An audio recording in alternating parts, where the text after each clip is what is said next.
We go. There it is. Ladies and gentlemen, boys and girls, welcome back to a very special Halloween episode of Bumps and Bruises podcast. And I have returned for the first time in a very long time. A little bit of a tumultuous time, but we're pushing through. We are joined by one very special guest with one and only Mega Ran, putting a little Halloween costume on. Also have another special guest. I believe he's right here in Penta Fatu. Don't be confused. He might look like Rosie to some if you're older and you know what I'm talking about.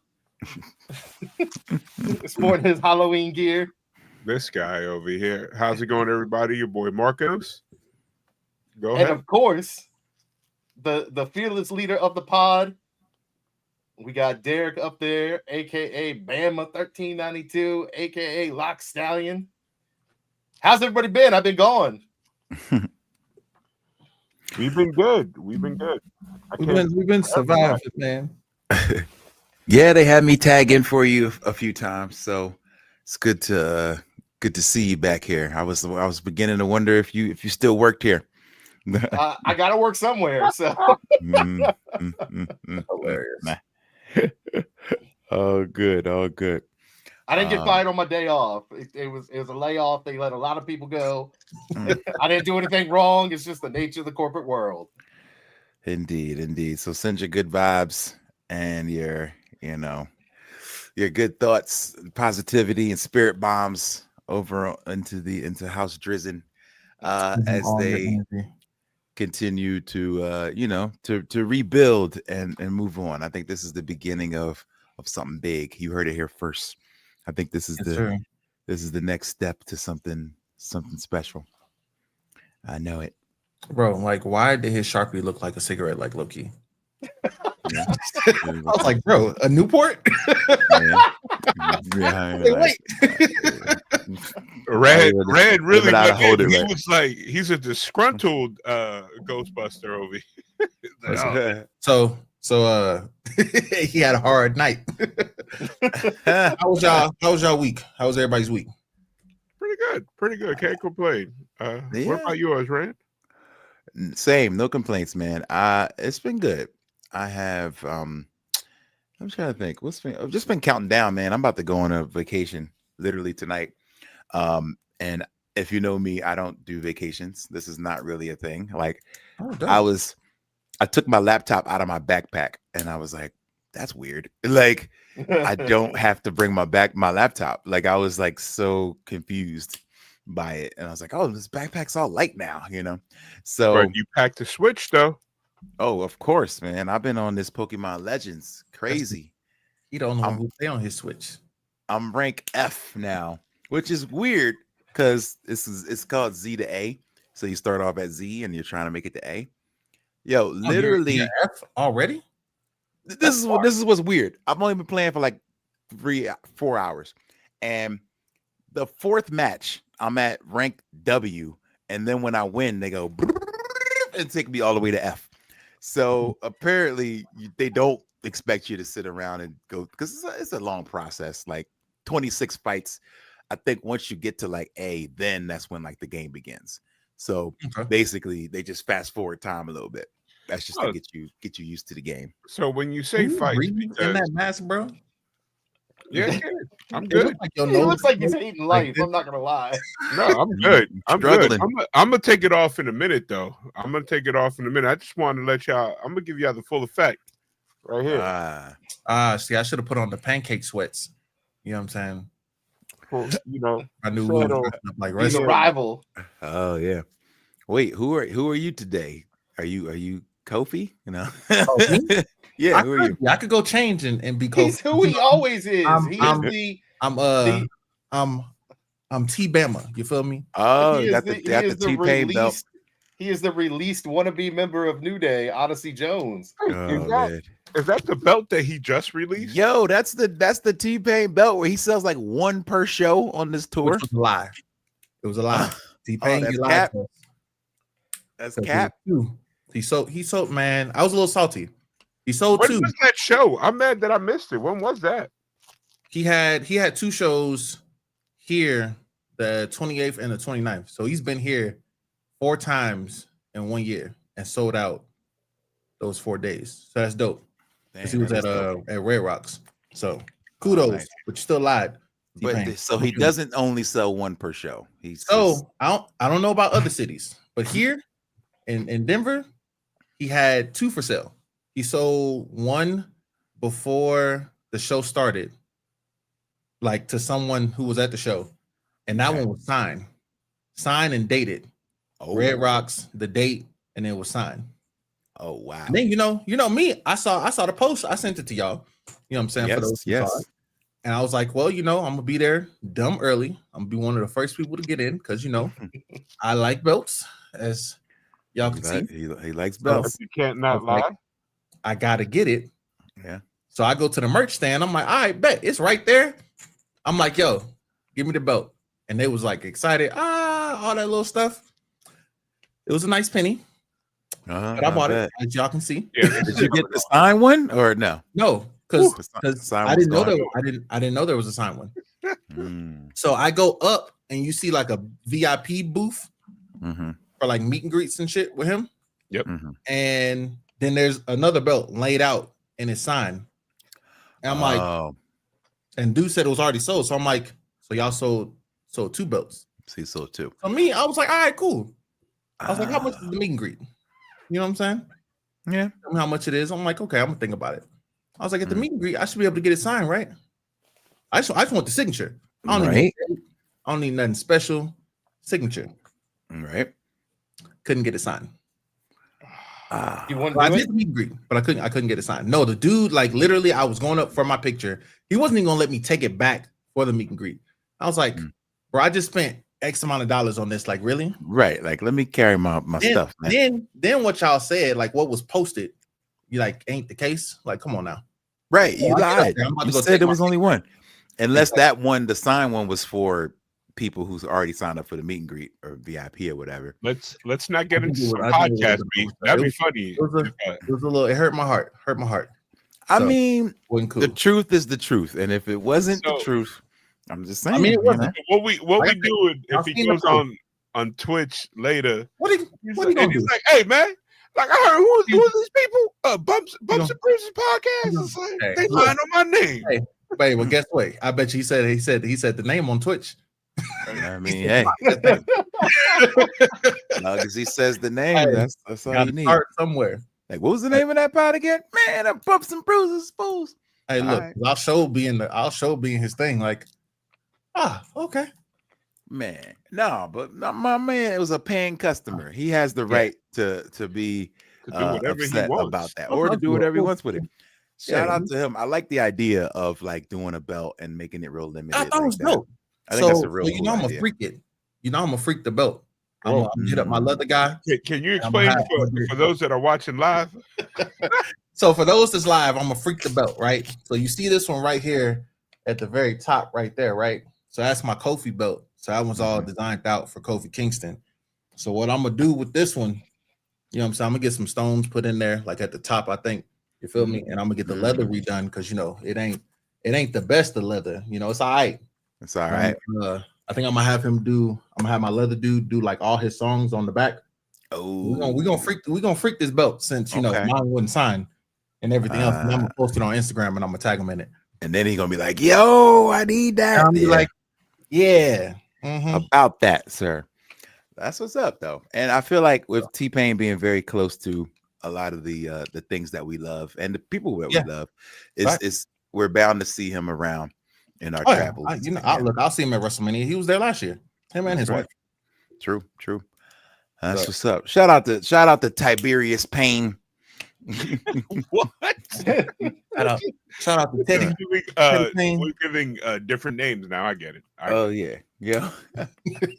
Did you tell the T-Pain joke, Marcos, from our Paris trip? I think we talked about how. Oh yeah.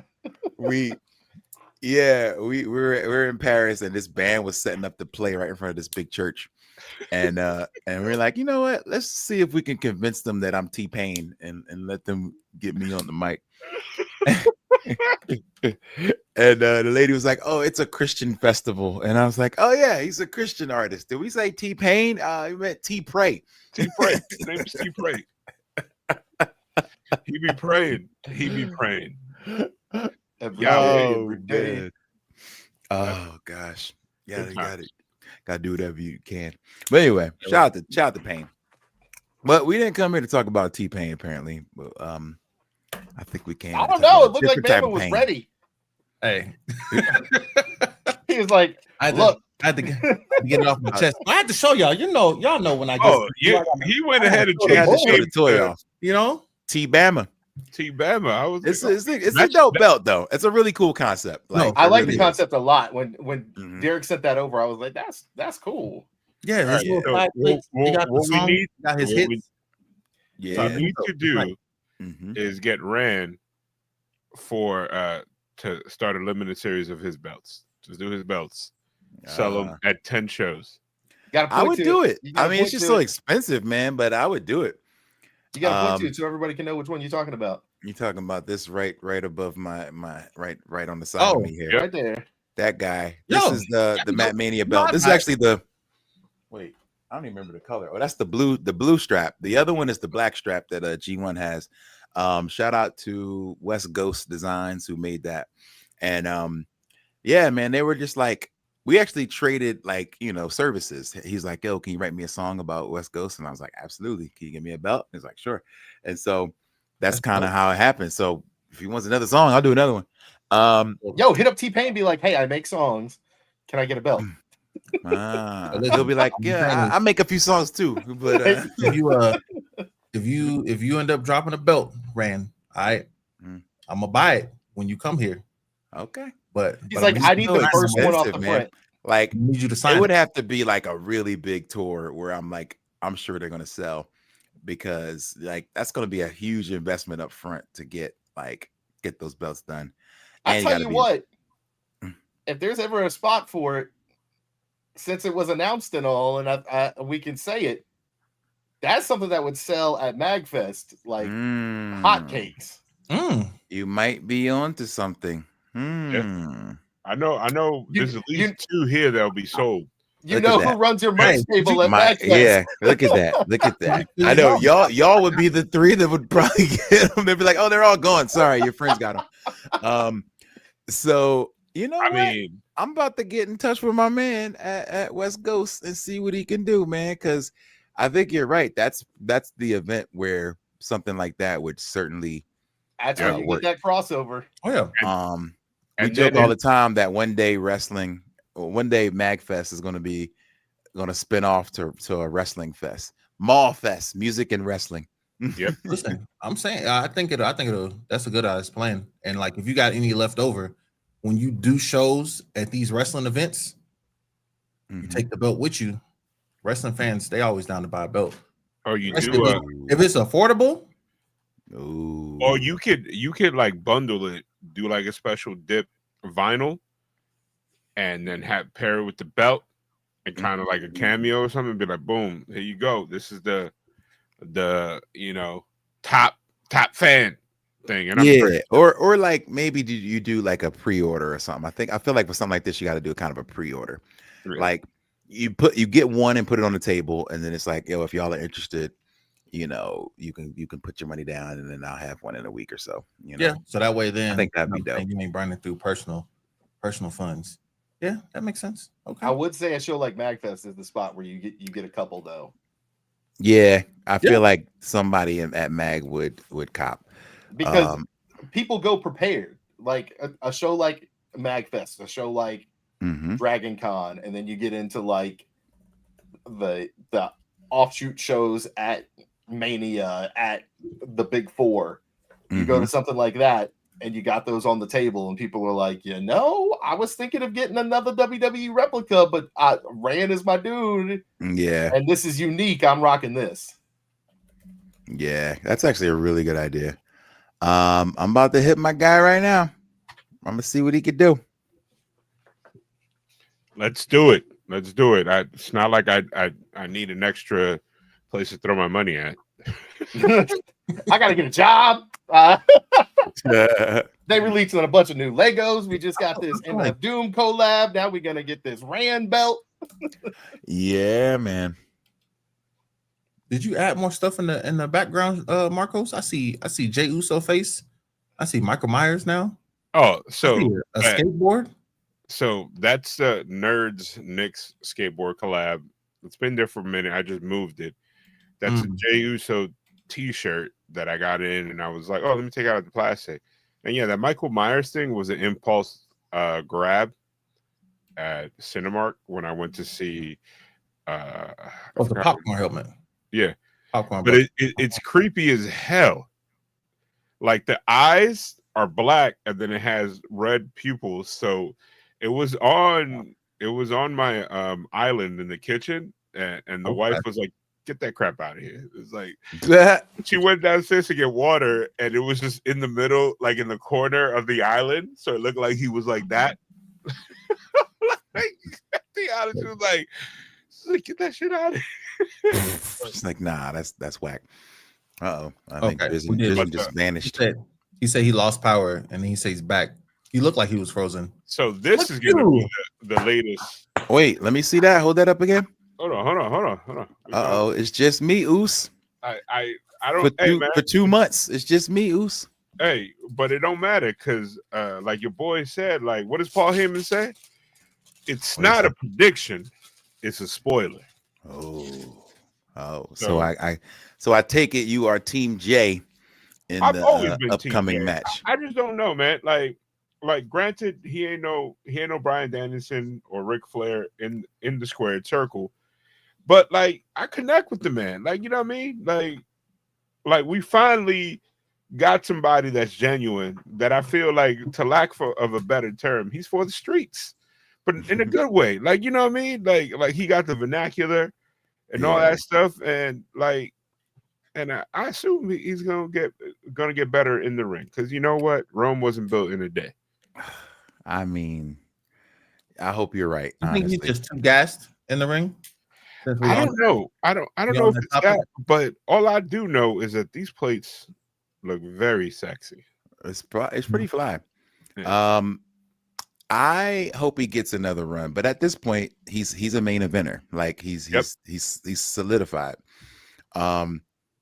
People have been talking. I don't want to necessarily jump right into all the wrestling talk, but my boy Santi, who's like a pretty well known reactor, kind of got he got some flack this week for crashing out because he was watching Raw and Jay just kept running back his entrance, and he was just like, "Yo, I'm tired of this. Like, you don't." He's like, "Yo, if you don't want to be known as just an entrance guy, then maybe you shouldn't do this." You know what I'm saying? But my reply to that is, would you go to a Prince concert, God rest his soul, and not have him do Purple Rain? Like, this is what he's hot and is about right now. That's but like not 12 times. Like, I want to hear it once, maybe twice to be dope. But I don't need him to play it 12 times. By the 12th time, I'll be like, all right, Prince, play something. Like, let's say you're a dad, right? And like, you haven't watched wrestling. Like, well, you are a dad, and you haven't watched wrestling actively in the last 5 years, but you saw Jey Uso's entrance. You see the persona he puts in. He's like, yo, he's a real dude. Like, I know him. And you're like, man, but you were out in the lobby getting your kids merch, getting them food, and he opens up the show and you're like, oh man, I'm in line and this is what I've been waiting for. Like, how many times have we been there and we get a surprise entrance? Well, be like Roman Reigns or be like Cody, and you be outside and be like, bro, like, this is low-key is one of the reasons I came. You know what? He's fulfilling that demand. He got you. He gonna run it back. Like, let's go. Like think about it. That is an interesting way of looking at it. Here's an example. When we went to Paris, I was all amped for my man Dom, and I missed it. No, excuse me. We were amped for the AJ entrance, and I was in the bathroom. Yeah, you missed that whole entrance. Yeah, like I caught the tail end of it. But what if AJ would have been like, run it back? You know what? Like, I would have been like, yo, that's dope. He's trying to give people their moments, man. And But I think this is a TV show. hey, Like, yo, the do it. entrance only like You can and do if that you think after the about- show starts, like, or after the end, like when they go off the air. You can do it when you know what I'm saying. Like, But when this is they- where they this is constantly where talk about how there's limited TV time. Like, I this show understand. I is understand. 2.5 hours now, like flat. Where it's like it's not like, oh, we can go to 3.5 today, or we can go to 2. Like, no, they're just very strict on the time, and we spend 12 of it watching the same entrance. Best believe if they didn't have that segment already set up, there would have been a commercial in there, and I 100% believe that. So I'd rather see Jay do his thing than have a commercial play.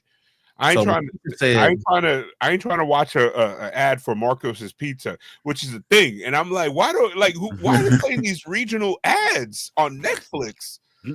Or like, you know what I mean? I ain't trying to get what is the one with the soda one that the guys like spray painting the city and they're like, oh yeah, this is the new flavor or something like that. I'd rather see my man do it like that. Like, you know what I mean? Or a promo. Or like win Saudi Arabia next week. Like, I'd rather see Jay do the entrance 4 or 5 times. They could run that during a commercial break. You know what I'm saying? Like, I just feel like if it's already planned into the showtime, then that's fine, I guess.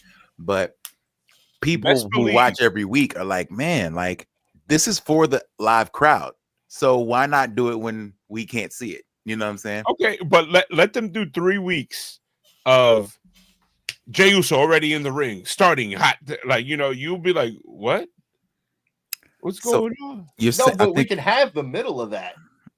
Yeah, we can get the middle of it. We don't have to go to the two sides. We can go to the middle where Jey Uso does his entrance, and then that extra 4 minutes goes to Penta and Xavier Woods, Penta and Kofi, and instead of that match being a 3-minute match, we get a 7-minute match that completely changes the dynamic of that feud.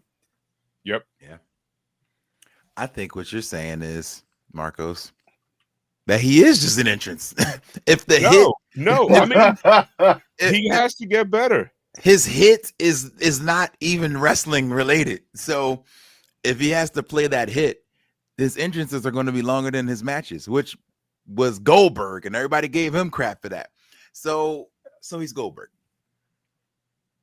What a comparison! Like, what a road to wind to get to there. Hey man, he's not Goldberg. He's not Goldberg because Goldberg was already an old man with 0 ring. Jey Uso has been, he got to get there. This man has been sharing the ring with his brother for most of his adult life, and correct. So he's either the hot tag. If you go back and watch it, he's either the hot tag or the guy that gets grinded, pause, in the entire match. So he got to develop that. Like, you know what I mean? Like he has to develop that. Like, he wasn't even Shawn Michaels. Go back and watch his old Shawn Michaels. And I know I'm wild right now. You are wild for this, but go ahead. I am wild for this. Get this off. Go Shawn is the only person that I can remember that has broke off of a tag team that was successful and is legit solidified main eventer. Shawn went this whole couple years of being a mid-carder before he got there. But Bret Hart? Are we talking about Bret Hart? Like, come on, man. Right? Don't disrespect Bret Hart. Come on, stop this. Bret had no entrance. And first of all, me and you have had this conversation. I love Bret. No entrance. The sunglasses, dog. What? Come on. Who was Hey. Dog. If that, talk about something for the live crowd. If they were like, hey guys, if they give me another pair of glasses, you want me to do my entrance again? They would all be like, yes, do it again. Because everybody wanted those glasses coming down the ring. Like, let's be honest. What other song was a bop like that? Like, I'm not talking about legendary. What other song that you actually, when he came out, and I remember I had this conversation with you, I was like, yo, I'm digging this. Like, the little tweaking of the song that we used to. They just changed one line. And he changed the way it comes out. But hey, that one line was a nice tweaking. Hey, call me a mark or whatever. I think Jay right now that we're at, I think this time next year he'll be less gassed and he'll be better in the ring, because this is the first full year that we've gone where there hasn't been really any house shows. He gotta you gotta get to a routine. Even less reps, so there's less of a chance that he's gonna all of a sudden become like he's getting it at the live shows. Remember, what was that in Philly? We watched that match, Jay versus Jim. It was not good. We saw that. I was so hyped for it. But the thing is about that, we're almost 2 years from that. We're almost 2 years from that. Next Mania will be 2 years. I think he better? Is he better now than he was then? I think next year. I think whenever because I honestly think Jay's gonna win, and I think he's gonna be a heel this time around. I think they'll put on a better match, because both individuals have had more and more matches, and I think the reason why I'm saying about this schedule is him being gassed has to do with conditioning. Like, even in the last couple months, like his physique has gotten better. Like, he's toning things up. Like, you know what I mean? Granted, he's not a Roman Reigns, but Roman Reigns and Jey Uso wrestle a completely different style. Roman is like power moves and like, you know, like doing a lot of this and a lot of walking around and like, you know, glaring at people. Both Usos have been basically lucha style, like, you know what I mean, high flying, jumping through the ring, jumping outside, super kicks. They have a basically, if you follow WWE back in the early days, they had little man offense, like, you know what I mean, jumping around and all that stuff. I think as he develops his character, and I think him becoming a heel, that's going to be the true test. I think he will develop these move sets that'll be more of a grind match. Like, if you think about it, like your favorite, Bret Hart. Bret Hart was never a high flyer, dog. True. And that's why Shawn Michaels, once he kept the highlights of his high flying career in his matches and made them his premium spots, that's when he excelled. Case in point, CM Punk. When CM Punk wrestled in the Indies, he used to do the same move sets that a lot of people used to do and mix in stuff. But now what does he do? He peppers it in to get the crowd amped for you to remember, like the elbow off the top rope. The sometimes he does a dive through the ropes, like, you know what I mean, like, but his move set has now become a main eventer move set, just like the same way if like Gunther used to do so many things before as a big man, the people would be like, man, like I've seen him in GCW, I've seen him in FCW, I've seen him all over, even when he was in Progress. Like, the moveset that Gunther has today was different than when he had before, because he was trying to show you that, look what I can do, versus now it's like, you know what I can do, look at me kill it. And I don't think Jey Uso, don't get me wrong, I don't think he'll ever be a mad technician, but I think before it's all said and done, he's going to be able to put together good matches with the people he's placed with. Now it's a pick or choose who you put him in the ring with. The reason I think it's coming down to CM Punk and Jay is because I think they have chemistry together, and CM Punk is a great worker. He's a legend, so he will pace him to the point that he'll bring out a good match out of him. If you put him in the ring with somebody like Penta or even LA Knight is another one that is still finding his footing in the ring. Like, arguably, if you put Jey Uso and LA Knight in the same ring, you'll get a boring match. And that is a hill I will die on. I don't think I agree with that. The reason I don't agree with that is because when LA Knight was in TNA, he worked with a lot of the high flyers. Okay, and WWE, name a great match he's had in WWE. He hasn't had great opponents in the WWE. Every time he's had Seth Rollins, I guess. Every time he's had a viable top level opponent, it's been a squash. Yeah, they've washed him. There's that. That man, yeah, the LA Knight. Don't get me started on that. You did a whole lot of talking, Marcos. I know. And so all I saw was a man shooting bail. Like, oh, you know how great Jey Uso is. You know how great he's gonna be. Dog, Look at the shirt. Look at the shirt. It's. I am a Jey Uso 2 fan. years of him in high profile matches, almost 2 years. Like, when is an old dog gonna learn new tricks? It's what you see is what you get, man. I hate to say it, man. And I'm not saying it's bad. Are you saying that you don't want to see him? No, I'm not saying it's bad. I'm not gonna spend 15 minutes talking about how he's gonna get better because he is what he is. Like, you know what I'm saying? And that's okay too. Like, that crowd that cheers for him is not expecting him to go and have 5-star matches. They're not. They want excitement. I don't think anybody's expecting him. If you're sitting there and you a Jey Uso fan and you're like, oh man, this is what he's gonna put together a 60-minute classic.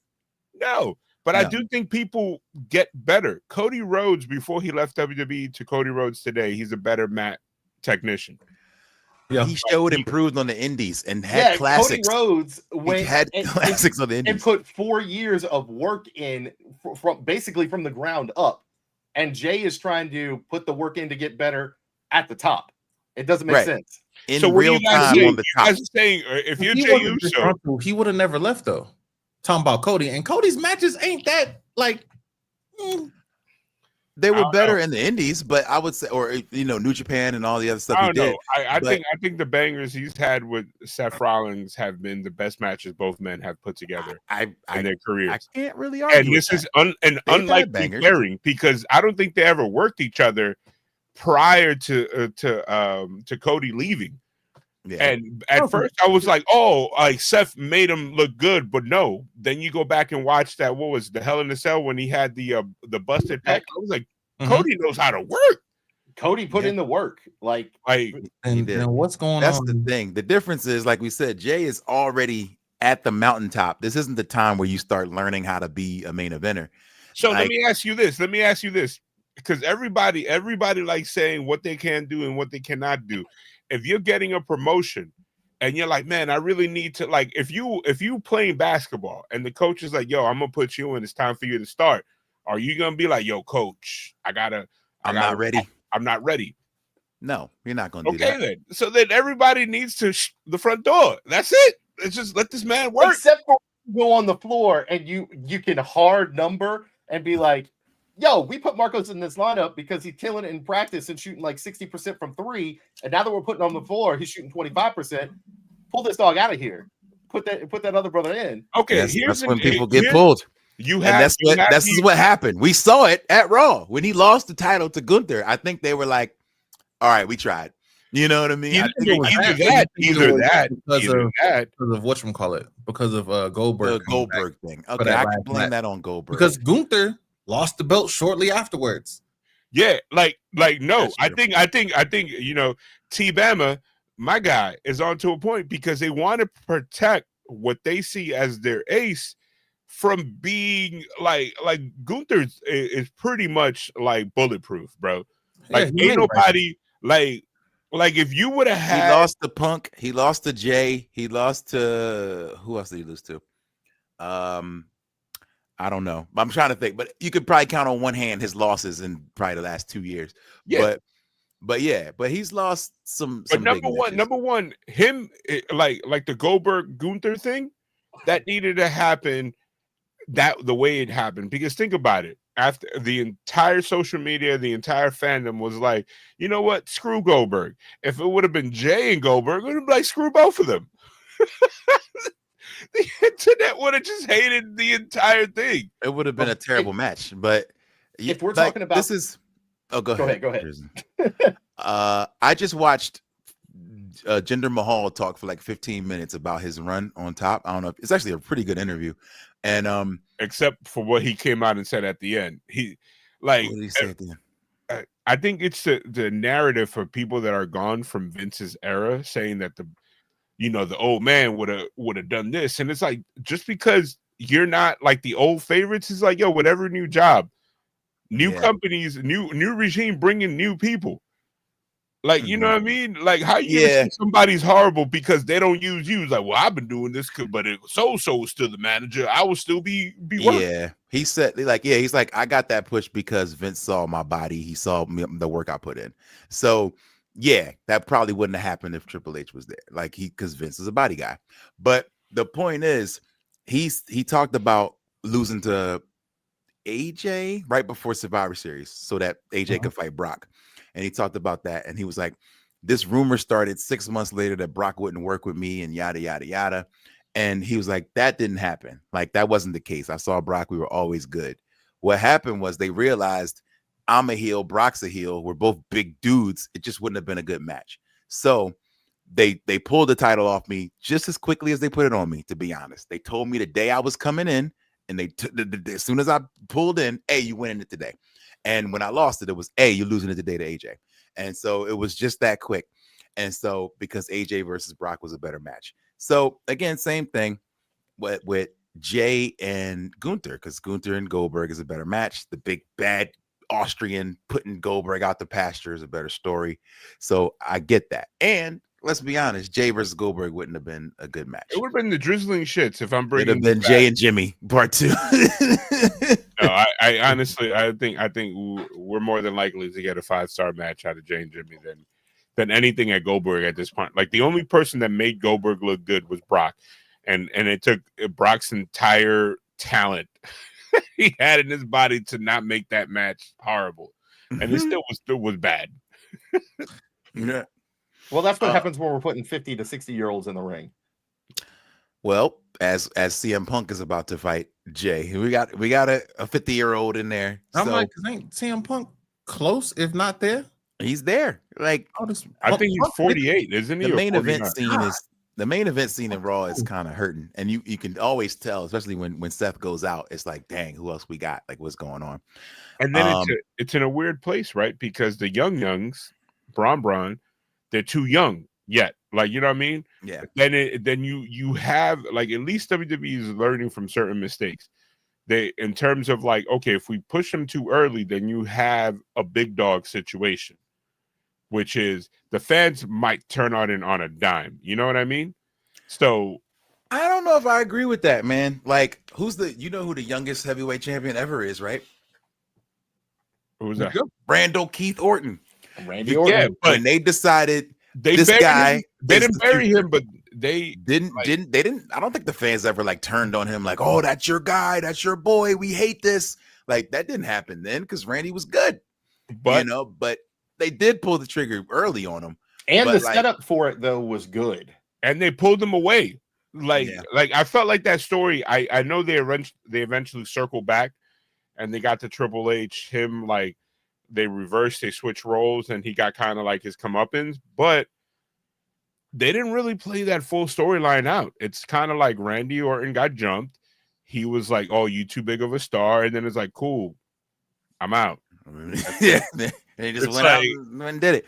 But they never turned on him. Like, I don't remember like fans being like, "Oh, we reject this. We know what y'all doing." Well, no, because the way that they did that storyline with him at Evolution, him becoming the obvious star of Evolution, which they did extremely well, and going, "Oh, he's the new one that we're grooming." You know, we've got the Beast over here, we've got the old figurehead, and then we've got the superstar. Mm-hmm. Where they built him slowly to be like, "Hey, I'm getting bigger," and Triple H being the leader, going, "Oh, well, settle down," and him just keep on rising, and then they're like, "All right, he's out. He's too big. His ego is pushing into my ego, and I don't like it." So you make this immediate babyface jump with a heel stable that was already liked. Yeah. That was essentially the already cool horsemen. Yeah, they were already cool. So it was like kind of hard to do that, but it worked. It was well done. And if we want to talk about banger interest music, there's one right there. That Evolution. But I'm like, okay, how many people were like, oh, like, I'm not talking about all the old white people, bro.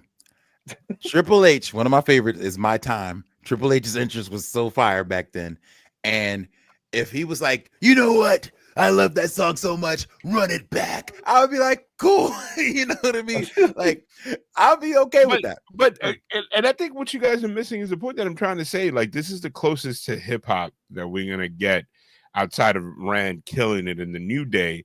And if they weren't heels, that you're gonna have it running it back. That people are like, you know, that is a view. And I think honestly, he was gonna eventually be the main eventer that he is now. But it was going to be a slow crawl.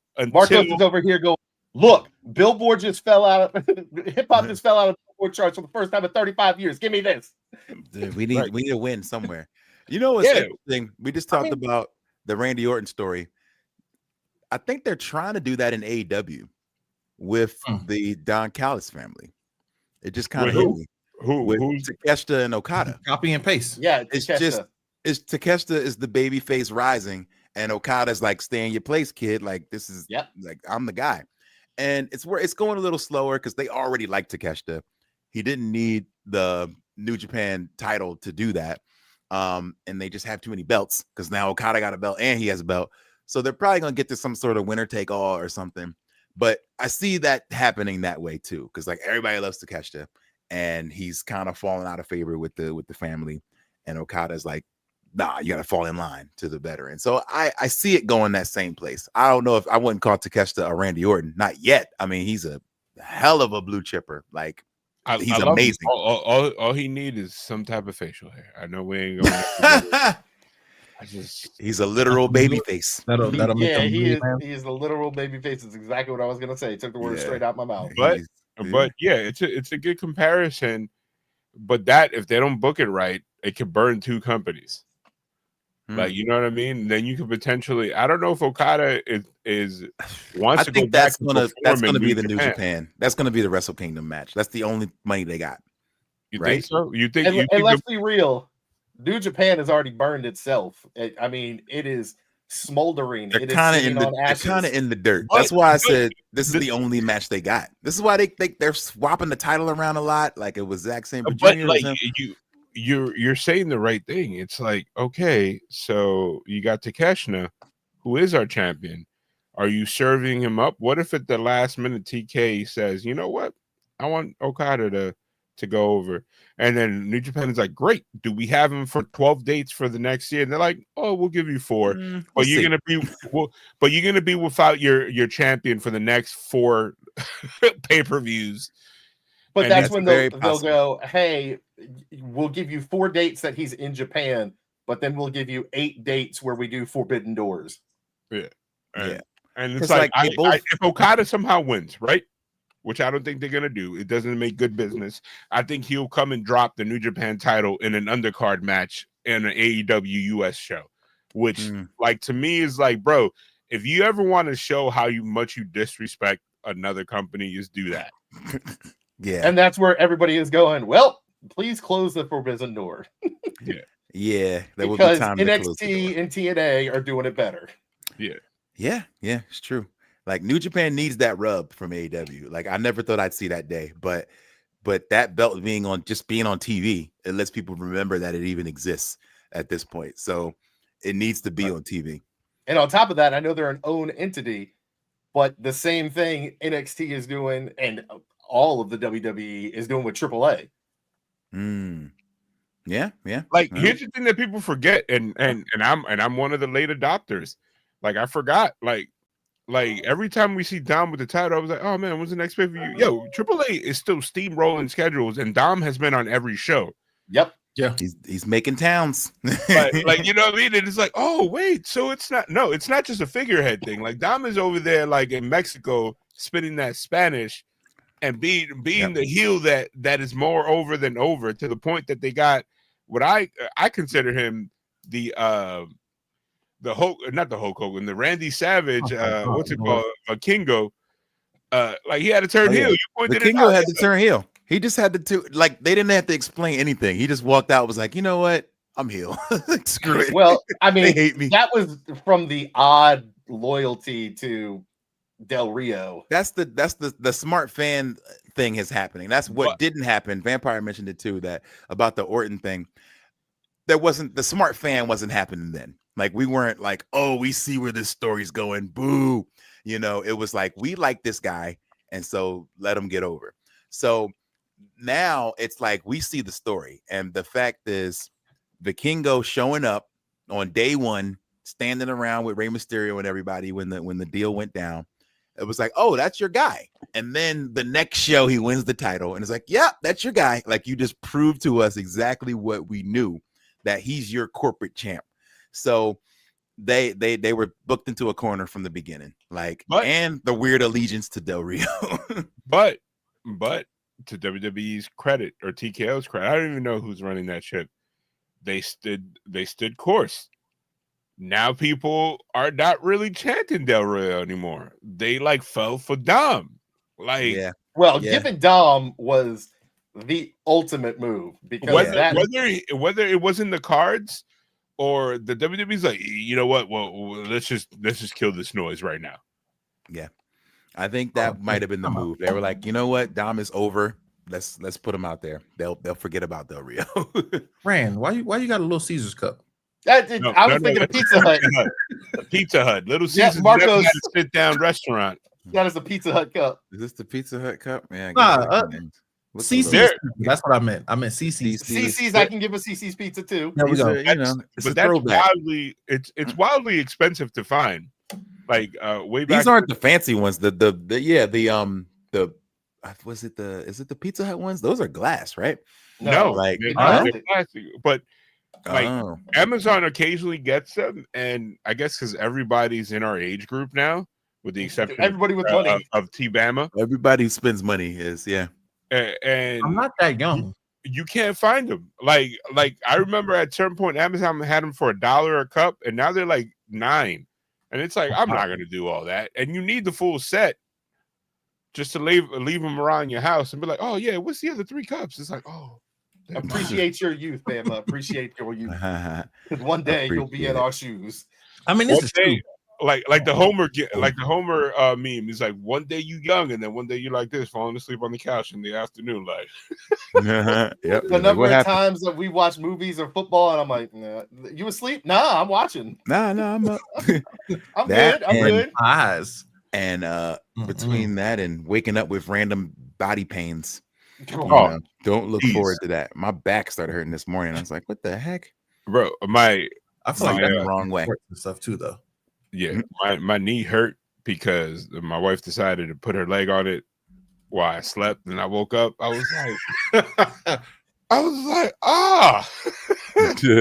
like, but yeah, we're sensitive old flowers. You're like, don't touch me when I sleep.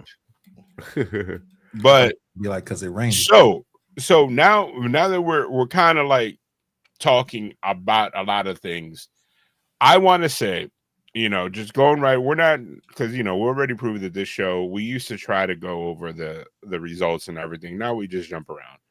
So Jade, if she doesn't win this weekend, come on, man.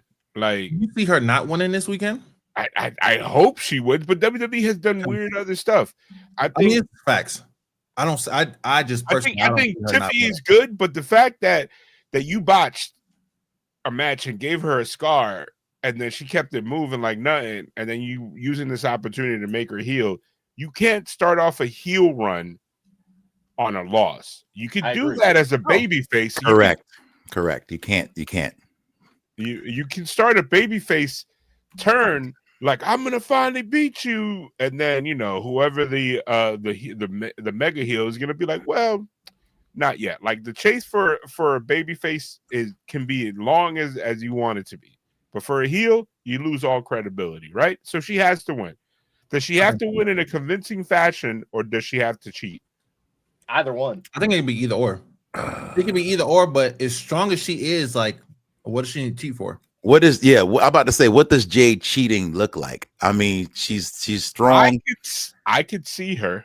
And listen to me out. I'm gonna walk you guys through this. I could see her joining Julia's little faction, having them, and then them being together, and then slowly turning Julia face and having them have a feud.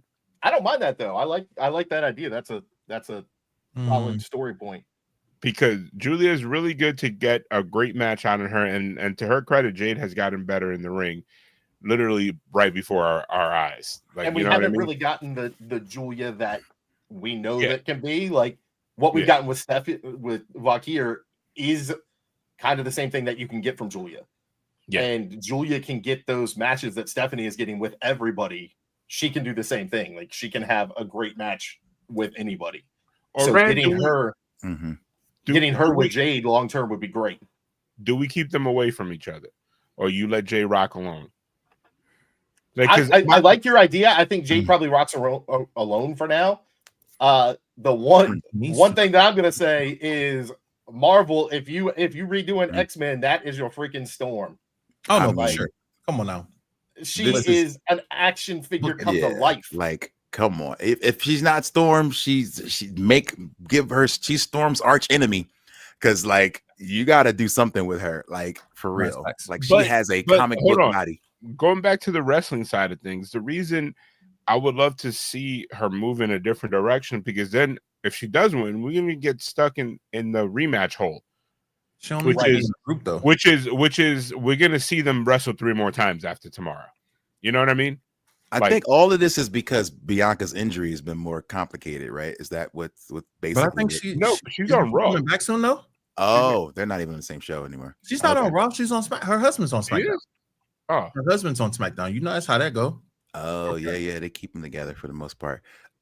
Basically, she's been for the Raw. She's trying to come back from this injury. I guess it's a broken finger that's like keeping her out for a while. And I thought it was rumored that she was supposed to be coming back soon. That's probably because a scoop just came out today, saying that it's been a more complicated injury. So maybe that's a bit of a work saying like it's time to like she's about to come back. But we'll see. But we'll see. She needs to go heel too, though. Yeah. Especially how she got played with WrestleMania. I can't even imagine. You guys heard about how it happened, right? Like she said she was that top rope German suplex against Rhea. Her finger got caught and like just completely snapped back and broke. Oh God, I just can't even imagine that. Jeez, that's exactly what happened to my thumb, and my bone came through. That's nasty. And my thumb was laying like that. That happened to me in football practice. Is the reason why I never took the field. I was holding a tackling dummy the wrong way, a tackling sled, and I had my thumb up for some stupid reason. And the guy just smashed it so hard, and it went, and my thumb went back so far. And mine was in a football game. I wore gloves for the first time ever. Everybody was like, "Oh, you playing tight end? You got to wear gloves so you can catch." Well, I wear gloves, and it gets wrapped in the jersey. And the guy I went to rip away from the guy, and it went schnick and snapped that way. And there's little scars right here that I'm not sure if we can see them. There's scars right here. That's a cut. Ignore that. Okay. You can kind of see it. There's a little line right here and another one that goes right here. What was crazy though is it didn't actually break. It just completely dislocated. And they went over, and as they like looked at it and were taking my glove off, it went flip and slipped in place. Oh, popped wow. Right back in place. But my bone had already stuck through. When the girl was cutting the glove off, she threw up. Yeah. With the bone is sticking through. But then as they're like peeling the glove off, it goes, whoop, and I was like, yo, can I play? And they were like, no, you idiot, you got to go get stitches. Like your bone was just showing. I was like, can we just do like a Band-Aid and wrap it? And they're like, go to the hospital. I was like, okay. Oh my God. But to touch back on what Marcos was talking about, I don't think Jade needs to be in a group. I feel like she was just in a group and got screwed over. You know what I'm saying? And was missing the action for so many months. So I feel like her winning this belt, because I think she gonna win. Her winning this belt tomorrow. Look at that smile. He's like, you know what I'm saying? He's so happy. Looking all proud. Yeah. Listen, I like black champions, okay? That's right. Rooting for everybody black. I think she gotta win it. I think if she wins it clean, you don't get booze at the end of the match. You know what I mean? Like, or maybe you do because people just like Tiffy. But I do think she can cheat. She can do a grab the tights for a roll up. She can. Is Tiffy out of the main event scene? Does she go away, go into another feud? Who do you plug in? Like, I don't want to see Nia Jackson Jade again. I think she at least gets a rematch. And I know there's no more rematch clauses, but they stopped. They ain't getting no rematch. There's no rematch clauses until somebody hold gets a on. rematch clause. This has got to be episode number 64 of T. Batman reminding us that the New Day ain't getting no rematch. Hey, just in case you forgot. The New Day rematch. He's like, hey, and I was actually going to say this earlier. He's like, you out there defended Jey Uso and then telling us to shut up about New Day. It ain't happening. Listen, Wow. I ain't telling y'all to I'm shut just up saying. about New Day. I'm just saying. But nah, because didn't Judgment Day just get a rematch for their belt? Yes. So rematch clauses exist until Like, they don't want rematch them to exist. Immediately. Exactly. It's yeah. All these rules They are. keep telling New Day to earn it. Which Xavier Woods has posted many a times. Yo, Scrap Daddy, what is going on? Why are you not giving us our rematch when everybody else seems to get one? I'm trying to keep a brother down. I mean, it's a legit. It is a legit question. So, what match are you guys looking forward to this weekend? Well, I think I want to see Jay win the belt. I need to look at this card, I guess. I say that one, and I'm excited for Punk and Jimmy, because I mean we're getting a new champion either way go. So yeah, I'm happy. That's gonna be fun. I like seeing a new champ for sure. If it's Punk, is he just kind of transitional here because like the big story is Jay and Jimmy? He gotta be Seth for the belt. Yeah, like it doesn't even mean as much for him to win it when he didn't get it from Seth, you know. The way I would be okay with that? Hold on, somebody's at my door. Sorry. Is if somehow we get a Punk and Drew story where Drew actually gets to be champion for a minute, because he deserves a run outside of that COVID. Outside of COVID, no fans. When he strapped the shit on his back and went to work. So you really think? And Kofi deserved to lose his title to someone else other than Brock Lesnar? We all know that. So you think 100% that Cody is dropping the belt? I'd be cool with it. I don't think he is. I ain't gonna lie to you. I know you don't give a fuck about what I'm talking about. But no. I'm just saying. Like, we just know you hate Cody, and we disagree with that. Listen, I love Cody. I just completely. What? I believe that WWE, in terms of the main titles, like the men's titles, they only do one change a night. All right, but hang on. Can we rewind for a second? Because this man just said, "Yes, I love Cody." I love Cody Rhodes. Okay, I love Cody. Then how do you hate on him so constantly? I sing his song because his matches are not fun. This run is not fun. You said that about every run because it's only He's only had two. Hold on. It's because of the talent pool he has. Yes, bro, half of his main event like roster is hurt. Exactly. I agree. Like, it's just him loose. He doesn't have a heel like how John Cena. I like John Cena's runs. John Cena left had heels to fight to make it fun. Cody does not. Cody's biggest heel was Roman, and if Roman was full time, then it'd be probably a little more interesting. But I also think that they're keeping Reigns away from Cody, because then it'll be like, oh, here we go again. Because the crowd loves John Cena versus Randy Orton, but they didn't like it when you were getting it like 4 to 6 times a year when they were both in their prime. They love it now, but like I think that's what they're trying to do. Because we've gotten so many times. Like Drew has fought Cody. Like if you go back to before both of them were main eventers, I believe that there has to be some kind of record. Because Cody fought Dolph Ziggler and Drew McIntyre a bunch. Yep. And then it was Drew McIntyre.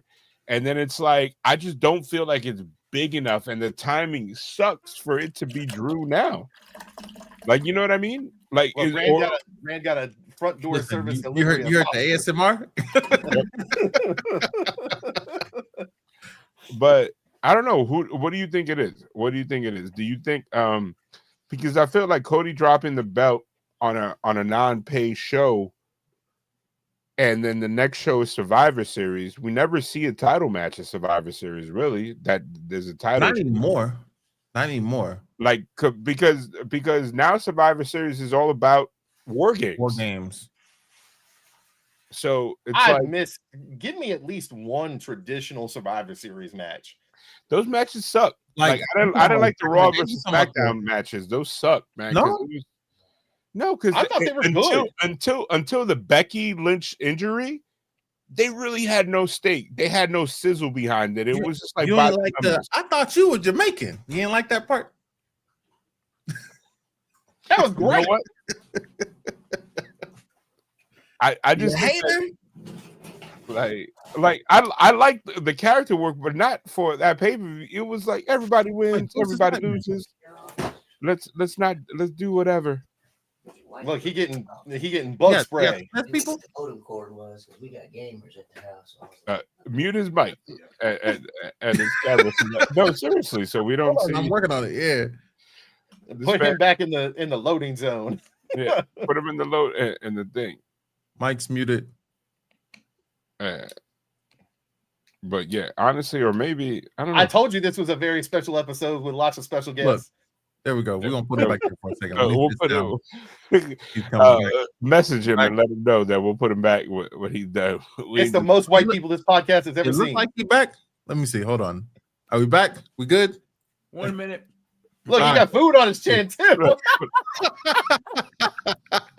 I'll keep my eyes posted. but yeah, like just want to end on this note that I really like Jey Uso. I like his character.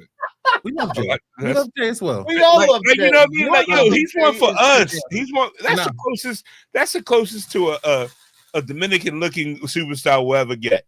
Listen, Rosie. why you gotta like the New Day and Kofi so much, bro? Like that's the I'm just closest saying. Dominican Come on, character. Yo, he got a Dominican haircut. Nobody wants to talk about it. How many Samoans you seen that with that haircut on? Not one. That's a Dominican haircut. That's the Dominican haircut. I'm weak. Like 3-minute warning was absolutely trying to fill that void, running in with the New York style gear back in the day. yeah, but it's like it is what it is. It's one of our, like, I like him. The streets like him. Like, you know what I mean? He might not give you, like, I don't know, the fandom that I feel for him as a performer, like, you know, as Jey Uso the character, is right up there with Jalen Brunson, my man, right there. Like, you know what I mean? Can we pause for just a minute? Because I don't even know if you noticed that you did it, but you absolutely hear "yada mean." You hit that in that sentence. It probably came out so quick. Anyway, it's Can we pause and you tell the story about you in the airport? All right. So I was traveling these last couple days, and I was at the airport yesterday, and I see a guy kept looking at me, and I was like, "Oh man, what is going on?" And you know, us together, I've told you the stories. I think a couple of you have been with me when people be like, "Hey man, you know who you look like?" And the number one answer that I get is Tyrus. Even though it's Tyrus, I look like I need to be standing on a stool to be as tall as Tyrus. So but you know, I get it. We have the same type of beard. If I cut mine lower, and then if I had no mustache, I guess, because Tyrus does that weird thing.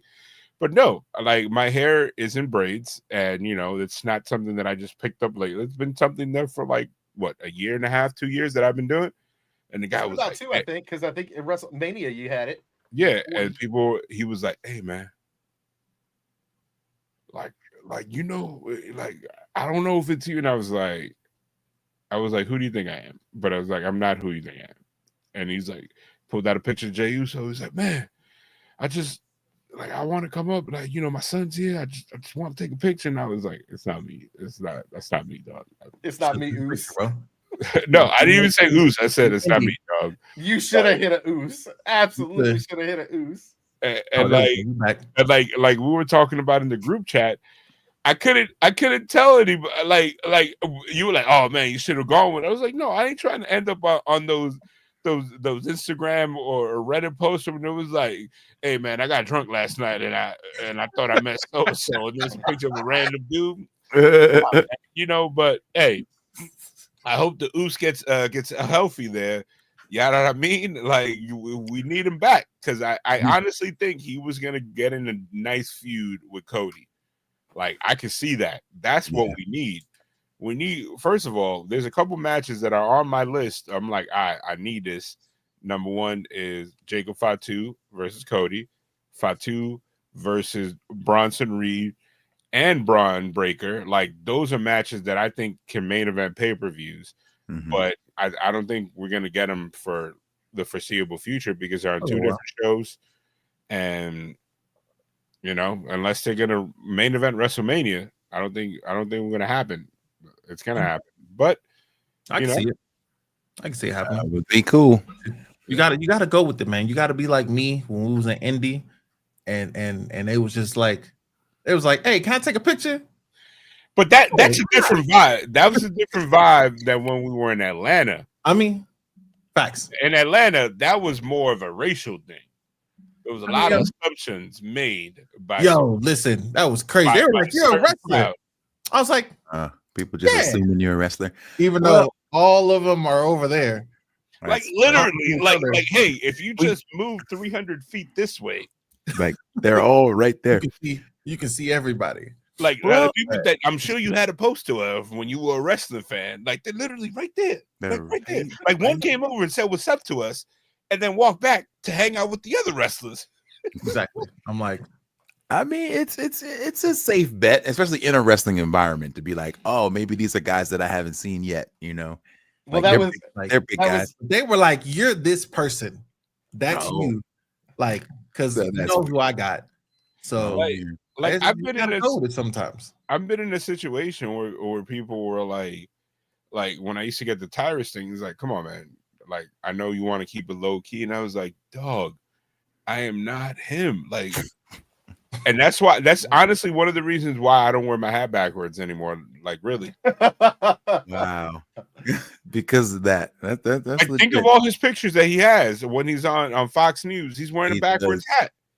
He does a lot of backwards hat pics. And then my hair's long now, so I'm like, so now Tyrus dropped a very interesting post that I commented about yesterday. They asked him on the TMZ show about oh no, maybe they asked him or maybe he just said it. He said that he thinks Donald Trump will be present at Cena's last match, and that he would not be surprised if Donald Trump is not involved in the finish of that match. Wait, what? Yeah, he gotta be. Please, was this like at 2 a.m. and he was leaving a bar? And I don't know. I don't know. I think his wrestlers like never say never. Like, ain't nobody need you to say that. Yeah, but he would have did it. He wanted to make some news. I went on I said it yesterday on stream. I'll say it again today. If that happens, I might be done with WWE, dog. I'm done. Literally just go there, watch New Day, and I'm literally done. If Donald Trump gets in the ring during that match, I'm done. That'll hurt my feelings, bro. I ain't gonna lie to you. It would, like, you know, we ignore the elephant in the room when it comes to that. I ignored a lot. I let a lot slide. But then that's cross-pollinating. I just can't. Yeah, like at this point, it's like cool. I'd be like, hey man, you know what? It's time for us to make New Japan popping again. I'd be like, to catch up. Hey, we've been talking about this Japan trip for like 6 years, Rand. Time to go to Japan. I gotta get a job. No, hold on, Rand. Yeah. Does that include AAA? Because we still got we admit it now. We're all AAA fans. We now need to go to Mexico. To a Mexico show. Is that why you want to go to Tijuana? No, I want to go to Tijuana just because that's going to be a different reason, but we can't talk about it on the. No, I want to go to Tijuana just because that's the closest I'm gonna be, and like, you know what I mean. Like, are y'all going to Tijuana? Y'all going down there? I want to go. Hey, we're gonna be there. I keep hearing that it's so close. Man, you might not make it back. You gotta be careful. That's my thing. So you're not gonna roll with us, Rand? Bring the passport, Rand. Bro, I'm not saying let's go out for a night out. I want to go up there just to be like, yo, I've been, and that's it. I went once. I had some good Mexican food. And go back. And then you just turn around and come back. Buy some bootleg merch. Yeah. Like buy a whole Rey Mysterio. You better do it during the day, man. They get out of there by nightfall. No, we're gonna do it during the day, right?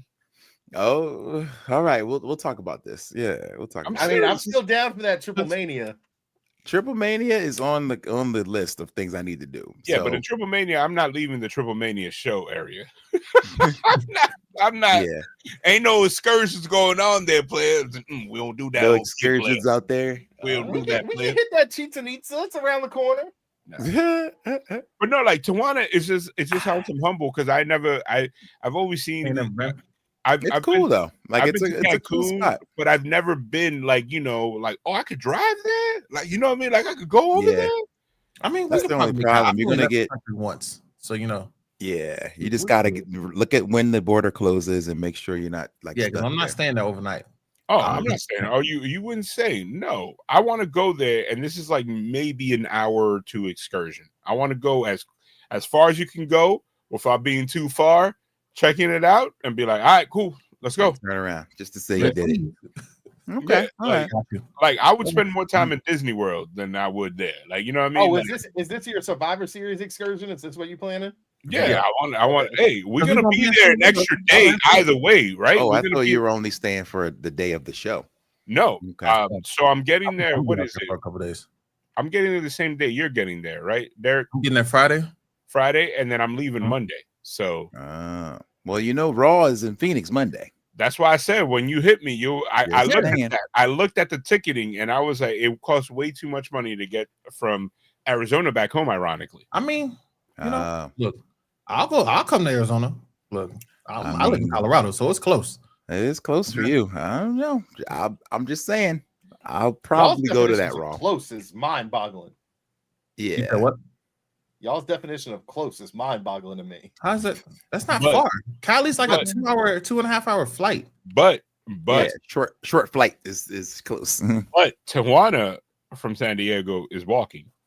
Like I people mean, yeah, walk. you could literally walk from the airport. Yes. You could, yeah. It is it's not And that bad. I also I see myself buying like Padres gear because it's like that's one of the cities. It's a new city, just like how excited I was randomly in India, not in India, in Atlanta, because I never stayed in Atlanta in that area ever. Like I've been to Atlanta a couple times. Like I did a layover. It was a weird freak snowstorm in Atlanta, and then no planes. I was there. Oh yeah. When We'll probably there. everything shut down in the south. As soon as it snowed, let snow hit the ground. It's a over. little snow. And Like it's this over. was like I had the only time I ever flew from Puerto Rico with a layover. It was layover in Atlanta, and like Atlanta to Baltimore, it's like 90 to 70 minutes. It's like mad quick. It's like up and down. And then they were like, "Oh yeah, snow. Nobody's flying." And I was like, "What?" And I remember I took the MARTA, went to the closest mall, bought some Kobe's, went back to the hotel. I was like trying to see what people were like, what's shaking, and then everything was like dangerous. Like, like I saw what was And popping. Marco's looking outside like, what are you talking about? Like, yeah. And then I asked the concierge, like, I remember I was gonna go to this one bar, and the guy was like, "Hey man, just go down a couple streets and just go to the bar. Here's a hotel bar. It's pretty cool." And I was like, "What about this bar?" He was like, young black guy. He was like, nah. Like, wow. Were you downtown? No, I was near the airport. Okay. So he was like, nah.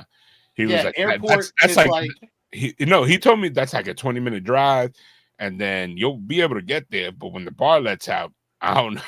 I don't know how you go get back type deal. He's like, yeah. We Wow. but definitely got to get Marcos to a Dragon Con. Yeah, man. Yeah. Like all four need to go one time. But hey, you guys Definitely. keep saying I am very fun, but Rand has been there when I'm like, hey man, I'm just gonna go up to my room. That's why you have to have a host hotel room so you can be like, I'm going to my room. Like, That was great. You gotta be able to escape. but you guys, all three of you had a glimpse of Marcos. Like, yeah, I'm shutting down the party for myself. Like Mania in Philly, you just mentioned it when I was like, hey man, I'm rolling. Yeah. Yeah. I'm tired. Once my body's like, all right, we gotta go. Ain't no stopping me.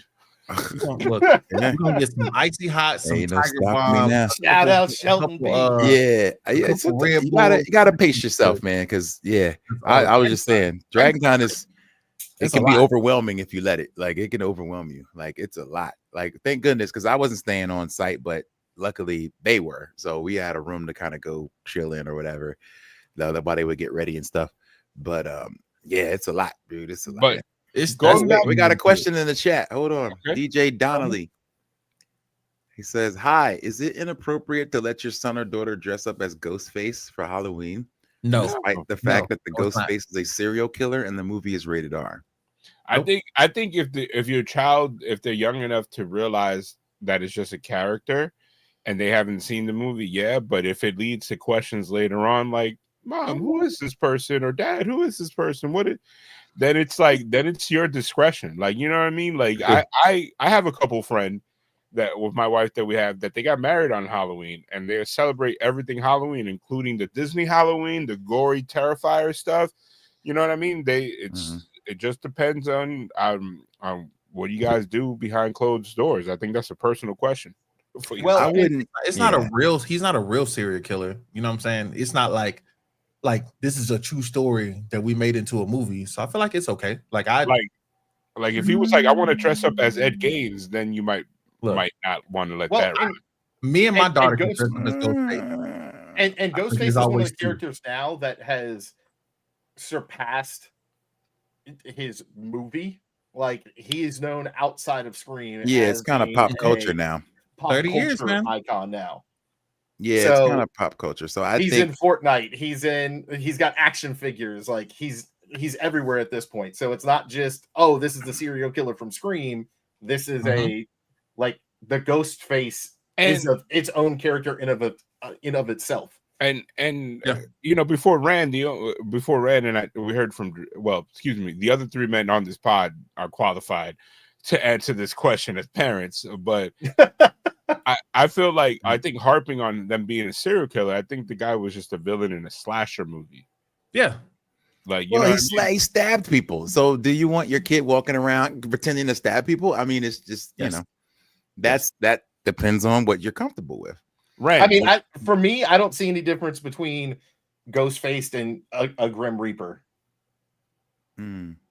Yeah. You know what? It all depends. It all depends, depending on I guess in my interpretation, because I've been around individuals that call Halloween, and other people that call it a fall fest. You know what I mean? It all depends where you fall on that spectrum, and I'm not gonna expand really more. We're not gonna knock you either way. You know. Yeah. Pagan just hit the nail on the head. Grim Reaper killed a lot more people than Ghostface has. Grim Reaper is undefeated. Yeah, that's so. True. Question is, Rand, with Buddy, do you kind of like limit Buddy's choices, or if Buddy's like, hey, I want to be this guy? Yes, but luckily, I mean, he's 4, so his stuff, and like he doesn't watch wrestling. We don't watch a lot of super aggressive stuff. He watches Ninja Turtles. So if he wanted to be a Ninja Turtle, they carry swords. So, I guess that would be okay. What if he wanted to be Shredder? Sure. I guess I would, That'd be dope. I'd be okay with that. Today he was Spider-Man, and later on he's going to be, I don't know why we have this thing where we do 2 costumes. We do one for school and then one for That's the way it is. That's what the parents of children. I don't know about you. When I was a kid, there was years. We didn't do that when I was a kid. No, my mom would give me a sheet and be like, "You're a ghost," and that's basically it was either that, and then some years I don't know what happened. My mom would be like, "So what character you want to be?" and take me to a costume store. And then one year, be like, "Man, get out of here with that." Yeah, costume store. We'd be lucky to get Kmart costume store. But you know what? I just found out, to all parents, and I'm old. I'm so late at this, I'm sure. But don't sleep on Goodwill, because Goodwill has an entire Halloween section. I got 2 costumes for me for like $6 a piece, like a Star Trek shirt, and I got something else. And then for him, I was able to get 2 quick little costumes for like $8 a piece. So that is the move. Forget the Spirit Halloweens, because they're way overpriced now. But hold on. Time out. You got a cheat code though. The region that you're based out of has and I told you this when I visited, like, your outlets and your Goodwills and your finds out there are legendary compared to like East Coast, where everybody is a serial reseller. Yeah, that things get picked through. Like I went to Charlotte, and there was a store called Grid, which is basically a Goodwill just for electronics that's operated by Goodwill. And it looked like a Best Buy. And I've never seen a collection of stuff that's tested and proven at Goodwill prices with this store. And if I had an extra bag, I would have brought like half the stuff there, and then they have clothing like a little outlet next to it that you get clothes by the pound. And I see people By the picking through pound? it. Yeah, by the pound. You basically fill up a basket and then they weigh it. They minus the weight of the basket, and then you get. I saw people pulling gems, and I was like, man, stuff like this will never exist on the East Coast like that. Like like the Northeast, like. I mean, and Colorado's dope. That's where I got my Sega. I got my Sega for $40 in the box in a store. Like, was just behind some stuff, and the guy was like, "Oh, give me $40." It had $100 price on it. It was like, it's been sitting there, and he let me test it, brand new with the original Sonic game that came in, and I still got the box. And everything's like, he's like, "Oh yeah, we just had it." Wow, I'm ready to get rid of that. You know what I'm saying? I'll let your boy. Yeah, holla at your boy when you're ready to let that slide off you. That's crazy. But yeah, like I just discovered the true cheat code. I was thinking, that's dope. All right, the day before Halloween, they're gonna double price you up and make sure everything's all expensive. But nah, I saw a whole rack of $3-4 costumes, and throw them in the wash because you just never know. I got friends who say they don't go to Goodwill because they don't want to bring home like bed bugs or something, but throw them in the wash, and you'll be all right. Throw them in the wash, or if you're that scared, keep them in a plastic bag outside for a day or two. Whatever's in it will suffocate, and then you wash it. You gotta wash. You gotta throw some not Fabuloso. You gotta throw some Shout on it. Yeah, get it nice and clean. Like I don't care where I'm at. If I ever see a Pele black leather jacket in a Goodwill, I'm buying it. I don't care if it's not my size. Can we talk about how I've seen it at least 3 times? So now it occurs to me that the most popular wrestling Halloween outfit of 2025. Do you know what it is? I mean, because I've seen it several times. It's been Jeff Hardy. Yeah, I knew it became mainstream when that NFL player, or is he a basketball player that cosplayed him like yesterday or something? Yeah, somebody did it, and it's been everywhere. I think maybe them going on Kai Cenat probably helped a lot with that. I didn't know about that. Yeah, they went on Kai, and they were just, Jeff was doing his thing, and all the kids in the back were like, yeah, like they were going crazy. So it's kind of it was Jahmyr Gibbs. Yep. Oh, so it's crazy to think like 2025. The Jeff Hardy effect on the game is still being felt. I mean, I think honestly, if you're not a cosplayer, the easiest street level costume that you could probably find that's accessible is wrestling. Yeah. Like I've won the Halloween costume contest in my office. We do it the closest day to Halloween during the week or whatever. Like I wasn't there, it was done yesterday. I won 3 years in a row before, and I was Mankind, I was Bray Wyatt, and I was Bray Wyatt Fiend, and I think I was Kevin Owens the first year, something like that. And guess who won this 4th year? One of the girls went and got herself a Spirit of Halloween Hulk Hogan. So wrestling has won the last 4 years, and I'm like, that's crazy. It's easy. It's easy. Like the one guy that I know, he was like, "Oh, I got something for you." He dressed up like he went to Goodwill, found the sweater from Nacho Libre, and he lost because people were like, and I was dying laughing, and I wasn't there, but I was on Teams, how we communicate, and I was like, I know you're trying to be Nacho Libre, but you look like Rico from Napoleon Dynamite because he got the hair wrong. And I was like, hey, yo. Damn. Hey, yo. That's hilarious. Like, pull up the picture of both. Like, it's like a very thin line. Like, that's hilarious. Wow. But, yeah, I mean, I get that. I think the Hardys, again, it's like, 2016 all over again? Remember when they were the ROH champions and then used that to jump back into WWE during their second coming? Like, I think the Hardys, I don't know who that tag team is going to be. Who do you think is going to be the new Hardys when the Hardys finally retire? When age finally catches up to them? You would think it would have happened by now. Like there would be another team. Yeah, that's there that would big. be a succession. I don't know, man. Jeff just hit different with in the culture that like I don't really think any other tag team has really hit like that, man. Yeah, like I think the closest thing that we have are Usos and New Day. But yeah. I don't even. I think unfortunately, the way I see it, I think the newer fans are gonna just know Jey Uso more than they do the Usos.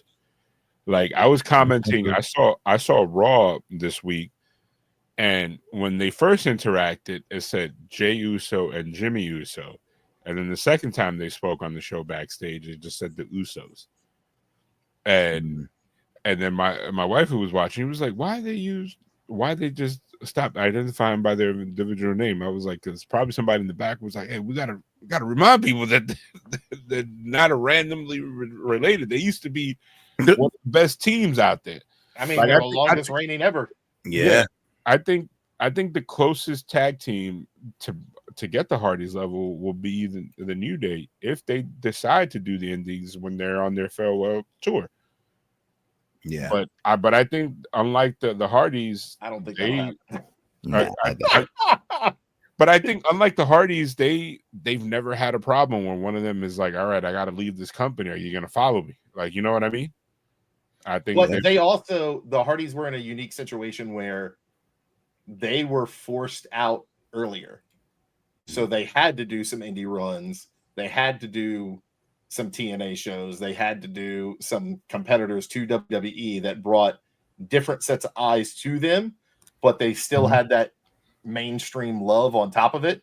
And I don't think we're going to see that again, like unless somehow the Motor City Machine Guns skyrocket in the WWE and become a love tag team. That's like the closest correlation that you could really get.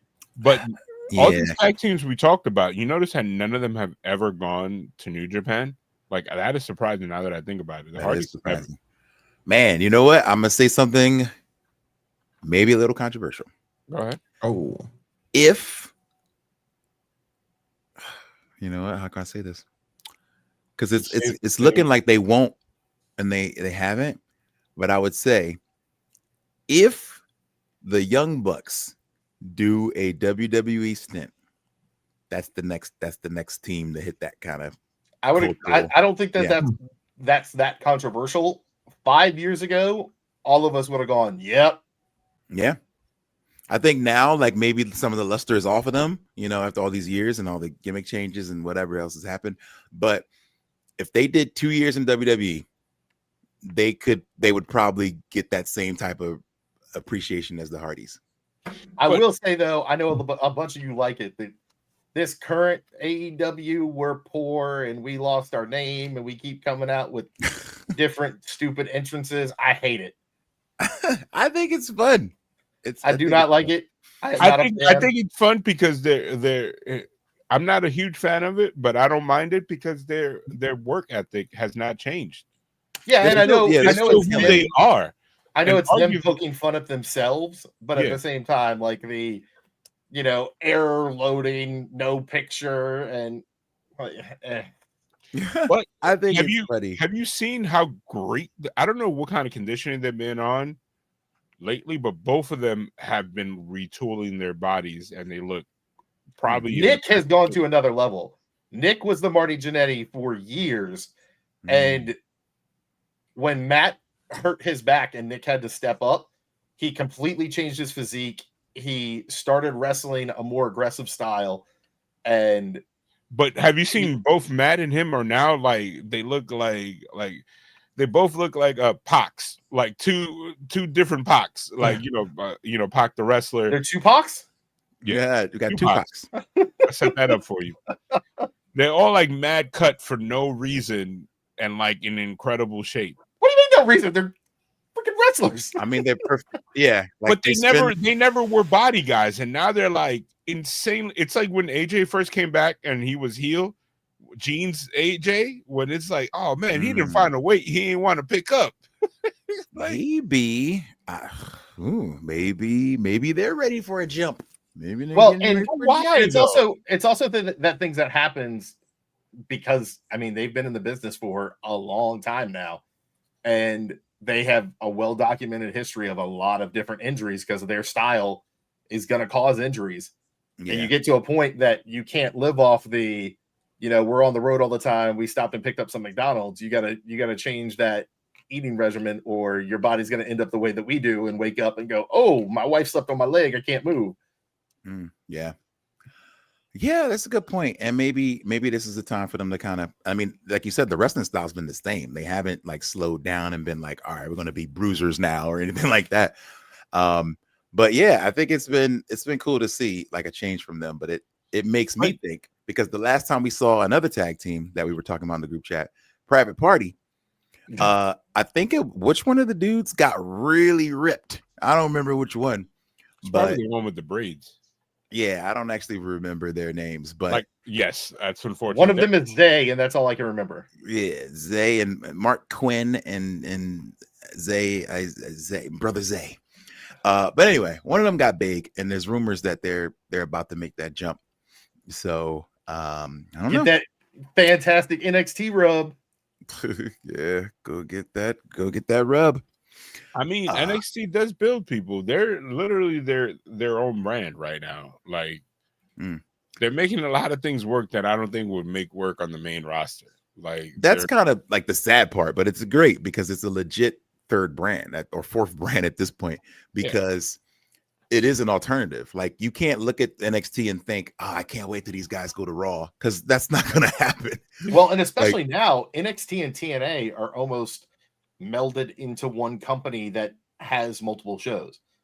So yeah, and they have a talent roster. I mean, Marco said it once that this is the most creative way to avoid like books and taxes that anybody's ever come up with. Like, yeah, I believe it. Like they're like, oh, we'll cut you from WWE, and then you wind up on TNA's books, and it's like, wait a minute. It's like, wait, like how did you circumvent the waiting period?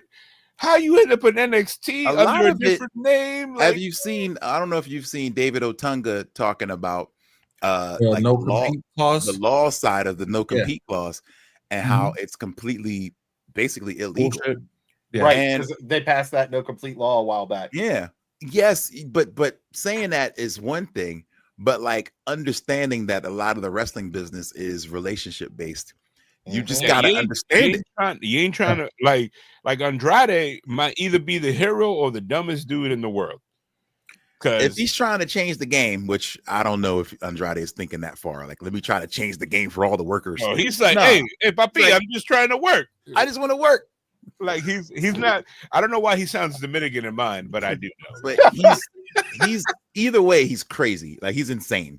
Like to go to Tony Khan and be like, yeah, man, I'm clear. But like I hold more blame on Tony Khan, who has access to an entire legal department, to even be caught with his pants down like that. Like he can't come out and say, like at a scrum, like, I was doing good faith business above board. It's like somebody stole a car. How do you not go, show me the paperwork? Yeah. Can I see your contract? Can I see what's going on? And again, like David Otunga can say like, oh, non-competes don't exist and that's this and that. How you're an independent contractor and you can't compete. You could, but you're going to close that door forever.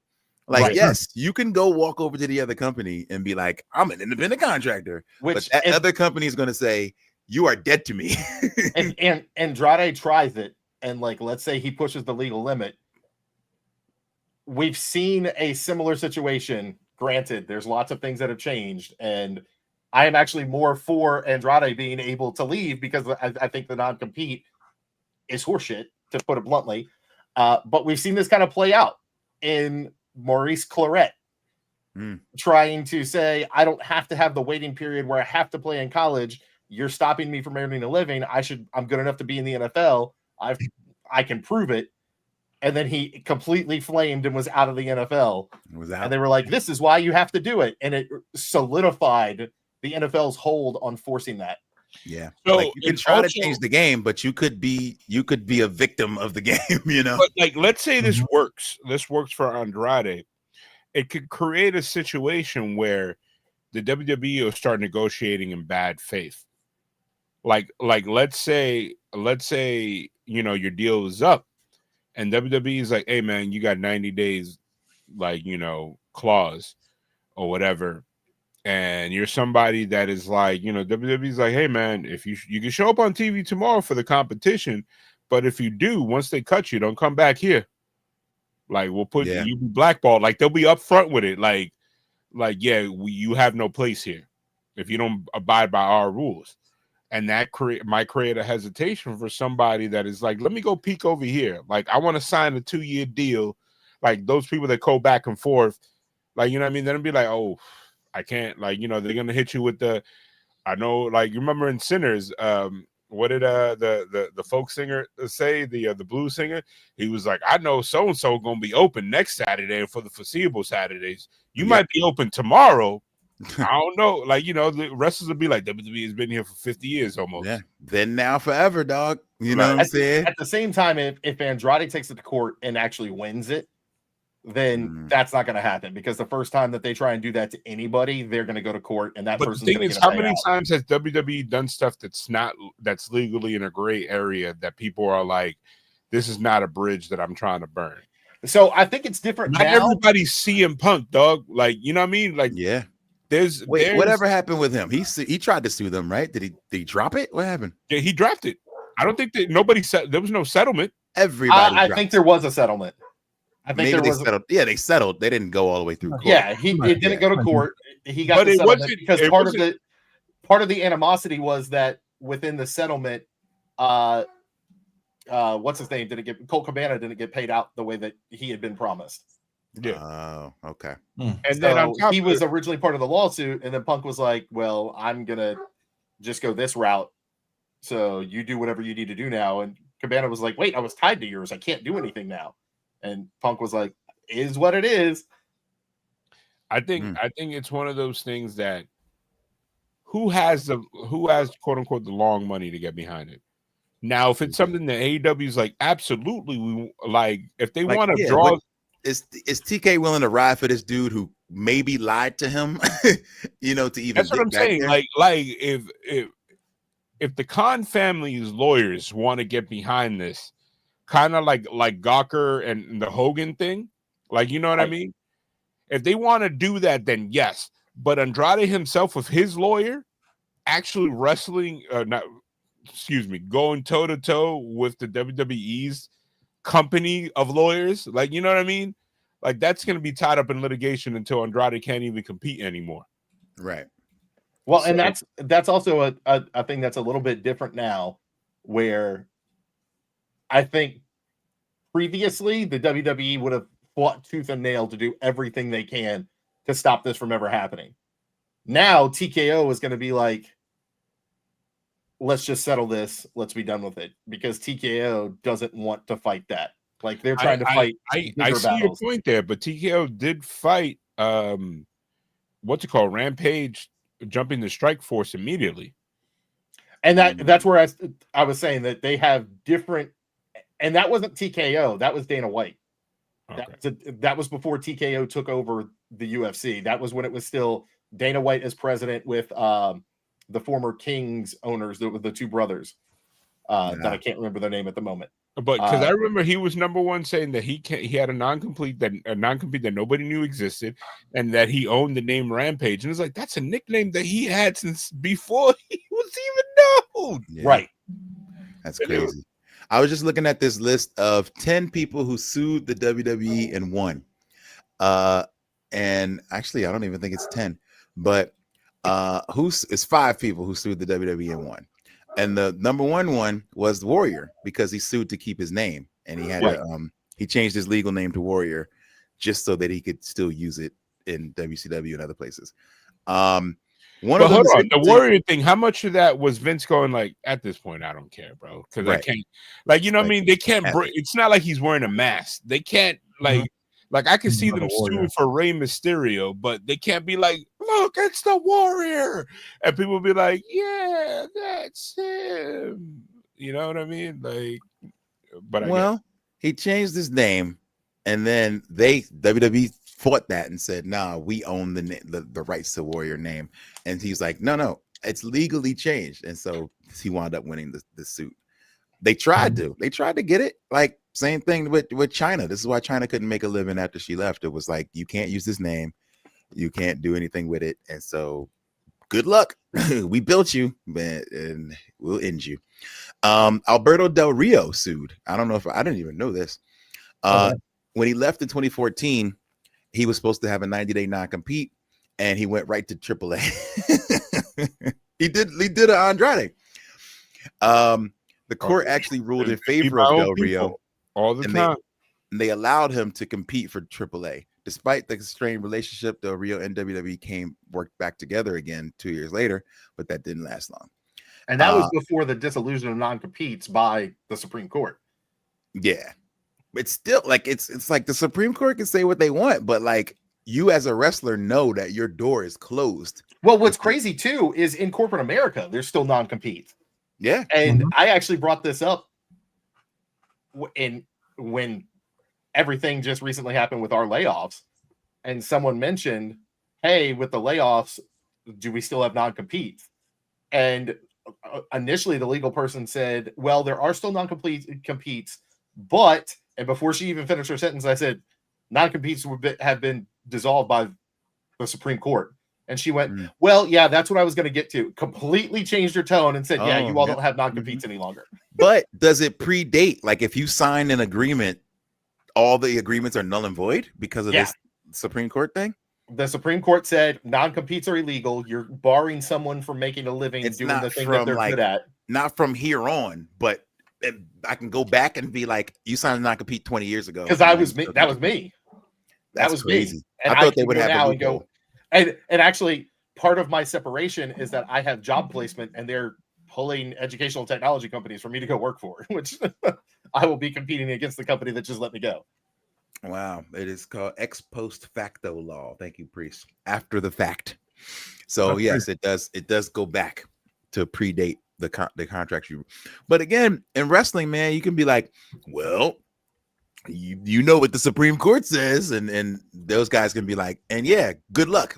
And that's the thing. If I leave and go to a direct competitor to the company that I just left for, and I want to go back to the company that I left because it was a layoff, they might boom again and want to bring people back. And I was a top performer, so maybe I get brought back. But if I go and I'm like, yo, I'm working over here and I'm selling directly against y'all, they're going to be like, Shane's good where he's at. They have the right to be like, no, thanks. So you're putting yourself in a rough situation. So it's like there is a way to skirt the Supreme Court law in a way. I think the whole thing with Andrade, I think if he would have told people involved, if he would have been upfront, I think this whole situation would have not ballooned to what it was. Well, it's also the fact that he just dipped. He dipped before that. He stopped answering calls. He stopped showing up. And then you show up on the other show. It's like, come on, dog. Like, what are you doing?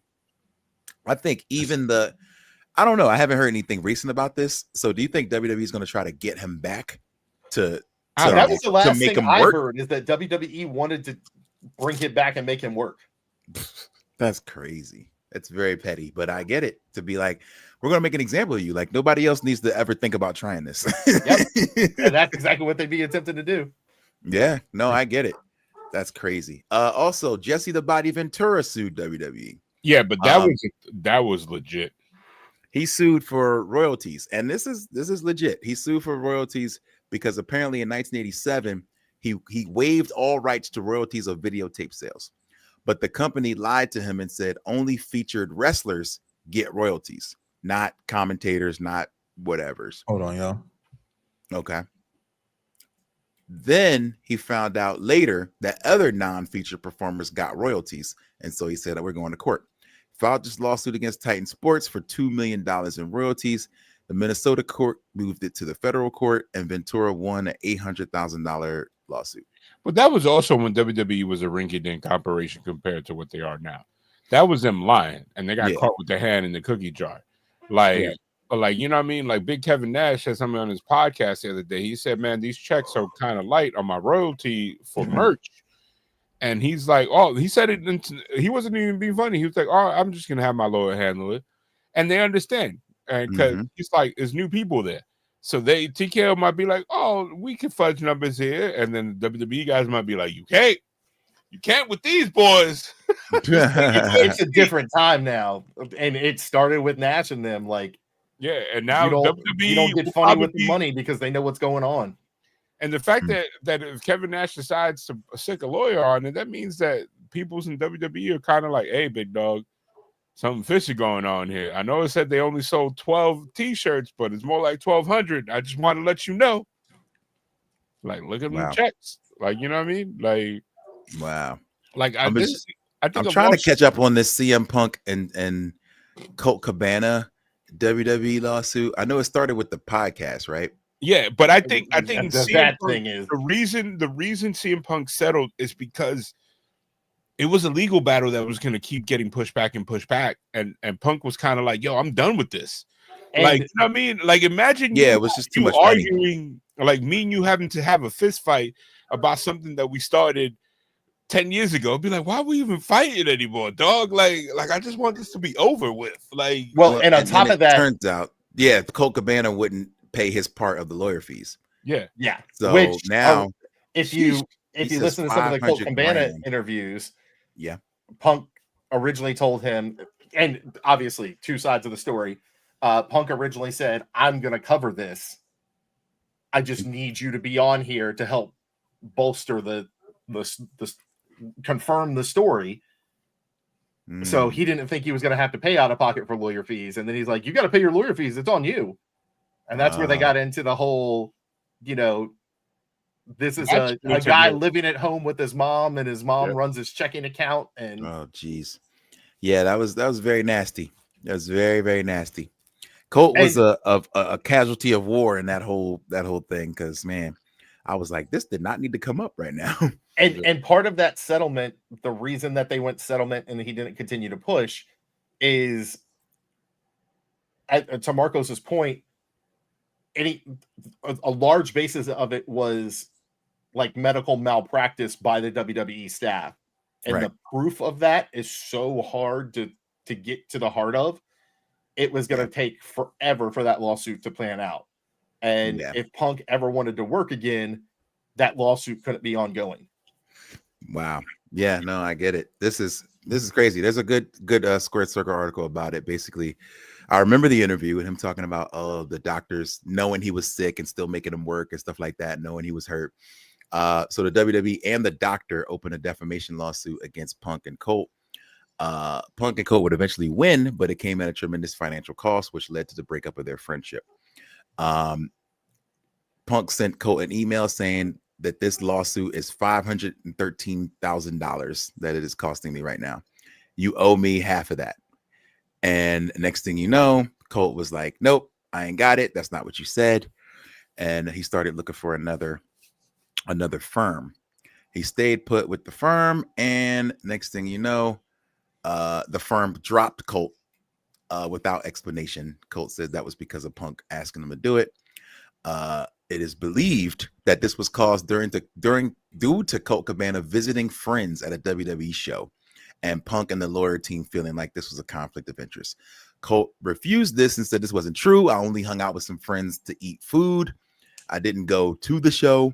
Regardless, they got him out of there. And next thing you know, Colt owes $200,000 more. And it just got really, really bad. And by the end, Punk has spent over $1 million in this lawsuit against WWE. And he's like, look, man, I just want to get out. And Punk has bread, but the way he lives his lifestyle, that's a lot of money. Like, you know what I mean? Like, that's a lot of money. Yeah, watch his Culture Kicks episode. He was like, what? Yeah, he was like, yeah. like, you know what I mean? There's people, like, he's one of those guys that is like, oh man, I guess Punk needed to come back. Like, no, Punk is set. But Punk is one of those people, he's like, I've always bought Wrangler jeans. I'm going to still buy Wrangler jeans no matter how much money is in my bank account. Like, you know what I mean? Like, yeah. Like, that's Tyler Breeze, except for Tyler Breeze is constantly buying Pokemon cards. Yeah. But, like, you know, like he'll probably buy like a number one. I think he loves Thing or something. Number one something. He loves like, comic books. That's where he spends his money. You know, but he won't. He'll be like, what? Like, I think he got an Airbnb at one of the at WrestleMania, like, Mm. and took a Well- regular Uber. So I don't remember this because this was a bunch of years ago during their feud in AEW. But at some point, Mox said during a promo that Punk only came back because he ran out of money. Yeah. And people were like, well, maybe. I mean, Punk still lives in the same mansion. Well, I don't know if it's primary residency, but I believe he still lives in the same apartment that he bought during the WWE. You remember that documentary he did? He's like, I bought the place that I always wanted to live in Chicago, blah blah, like downtown. I think maybe he's still down there. Like, I don't see him being a guy like, oh yeah, I got a boat, I got a house in Miami, like, you know what I mean? Like he for lack of a better comparison, he pretty much like gives me like Brett Favre vibes. Like, you remember when Brett Favre, when he was the Super Bowl MVP and they gave him like a Ford pickup truck? Mhm. And Yeah. he was like, I still got that truck like years later. He was like, what you driving? He's like, I still got that truck. That truck Well, that they gave me. He's like, that was like 12 Brett years ago. Favre is also a scammer, so not the best example. Yeah. But Let me steal money from the poorest people in the state. he's a scammer. So yeah. Let's hope. But that's we're coming up on that 2-hour mark. Obviously, Oh, it's Halloween. People got places to go. So let's People to wrap scare. this up. So, Uh, Rand, what are y'all looking forward to for the weekend? Rand, you going on vacation? I am. I'm going to be on a cruise. I'm going to be eating and drinking and living life with no bothers. did you packages. did you get the drink package? That's a must. You know what? I was just thinking about that, and I guess I need to. Right? I'm going to look this up. I'm doing Carnival for the first time. Yes, and everybody says Especially on Carnival. that's Especially a on drink. Carnival. Like, Drink it'll start and food adding up. package. Like, yo, you don't have to worry about anything. I know the price tag might, but it's like, bro, you literally could be like, and then just leave it and walk off and be like, Take one sip and leave. From what I hear, if your ship has the Guy Fieri pop-up burger joint, it's arguably the best food on the cruise, is what I hear. Really? Okay. I'm gonna try to log in and look at my account and see what this has in it. And then also, all jokes aside, I took full advantage of the internet package, and my wife, who I don't want internet. I just want to enjoy myself. Okay, because my wife, who was like, I got the internet package for something from work related, and she ended up like wanting to borrow my phone. She was like, oh, I need to go online. I want to check this. And I was just like, hey, man.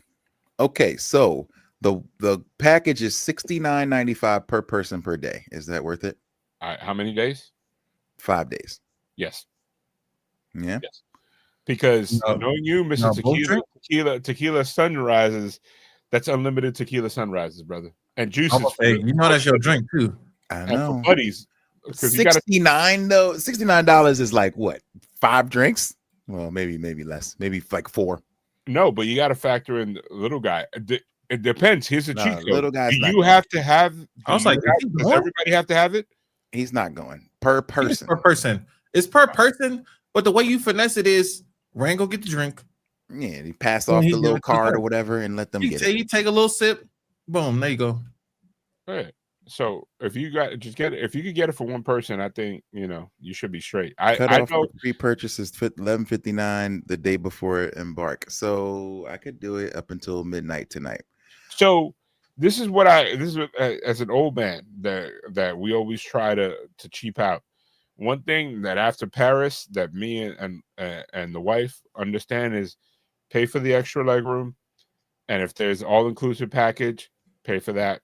And just forget about it, because when you start knocking the dollars and cents and everything, you just at a certain point you just stop caring. Like, you know what I mean? Like, that's facts. That's facts. Yeah, no, you're right. You're right. If it ain't gonna hurt to do it, then do it. Pay for the extra thing, because you'll be sad you didn't next time if you need to or if you don't need to. Yeah. So, and if anything, you know what? It's a one-time thing. It's not like you locked in. Like I'm sure. You've gone like, well, I'm not going to renew this because I tried it. I didn't think I was going to like it. Like way back when I was a subscriber to Paramount, and then I realized I never used Paramount app, Same. and then I was like, "Yep, get that out of here." Same. That's like the one TV app I just did not use. I Yeah. used it for a little bit, but the Halo show was trash, so I didn't Yeah, like and it. then look at that. If you would have just Tulsa been, King is the shit though. I heard it was but good. hey, I'm just gonna wait the 3 years for it to end up on Netflix, just like Everything. just like Hulu. Everything. They like got the- Godfather of Harlem. They got all the shows that I was like trying to catch up on. Just wait Yeah. a little while. They'll get there. Yeah, we have so many. Right. Well, I just got a text from my mama who's coming to visit. We got Nice. senior night tonight, the last home game for the senior football players, which is my kid. My kid is doing that tonight. So last week, I'm gonna hype him a little bit. 12 tackles, playing linebacker and defensive end. He lined up at Hey. wide receiver and tight end, kicked a 53-yard punt and was 3 from 3 on extra points. And yesterday he kicked a 52-yard field goal in practice. Dang. So boy is putting in work.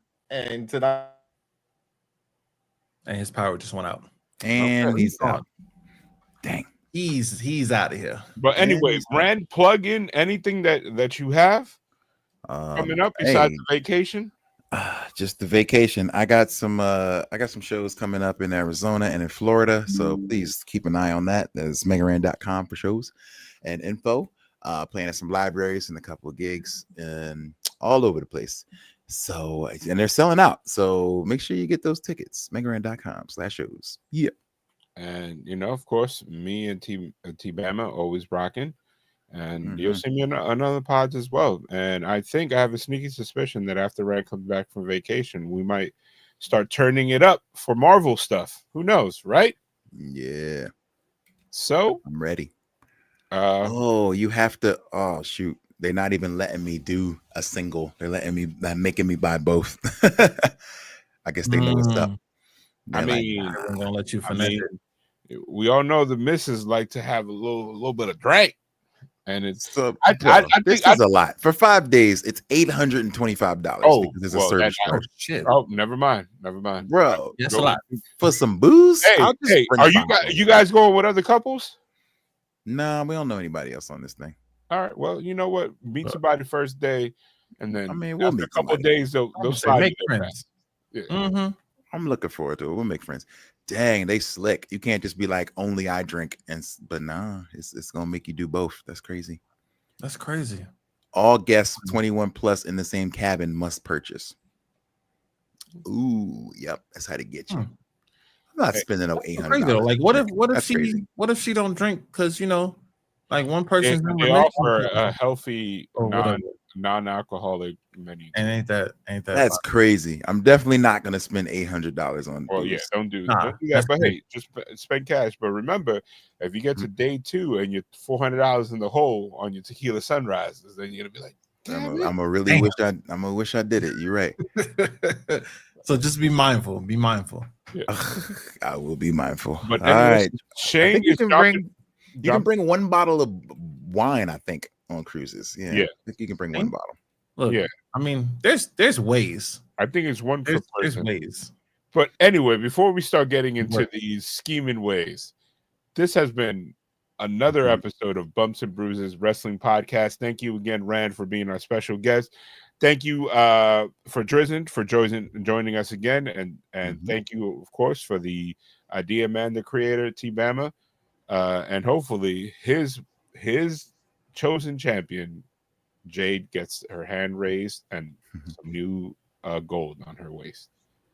All right, till next time. Talk about it. Peace. Peace.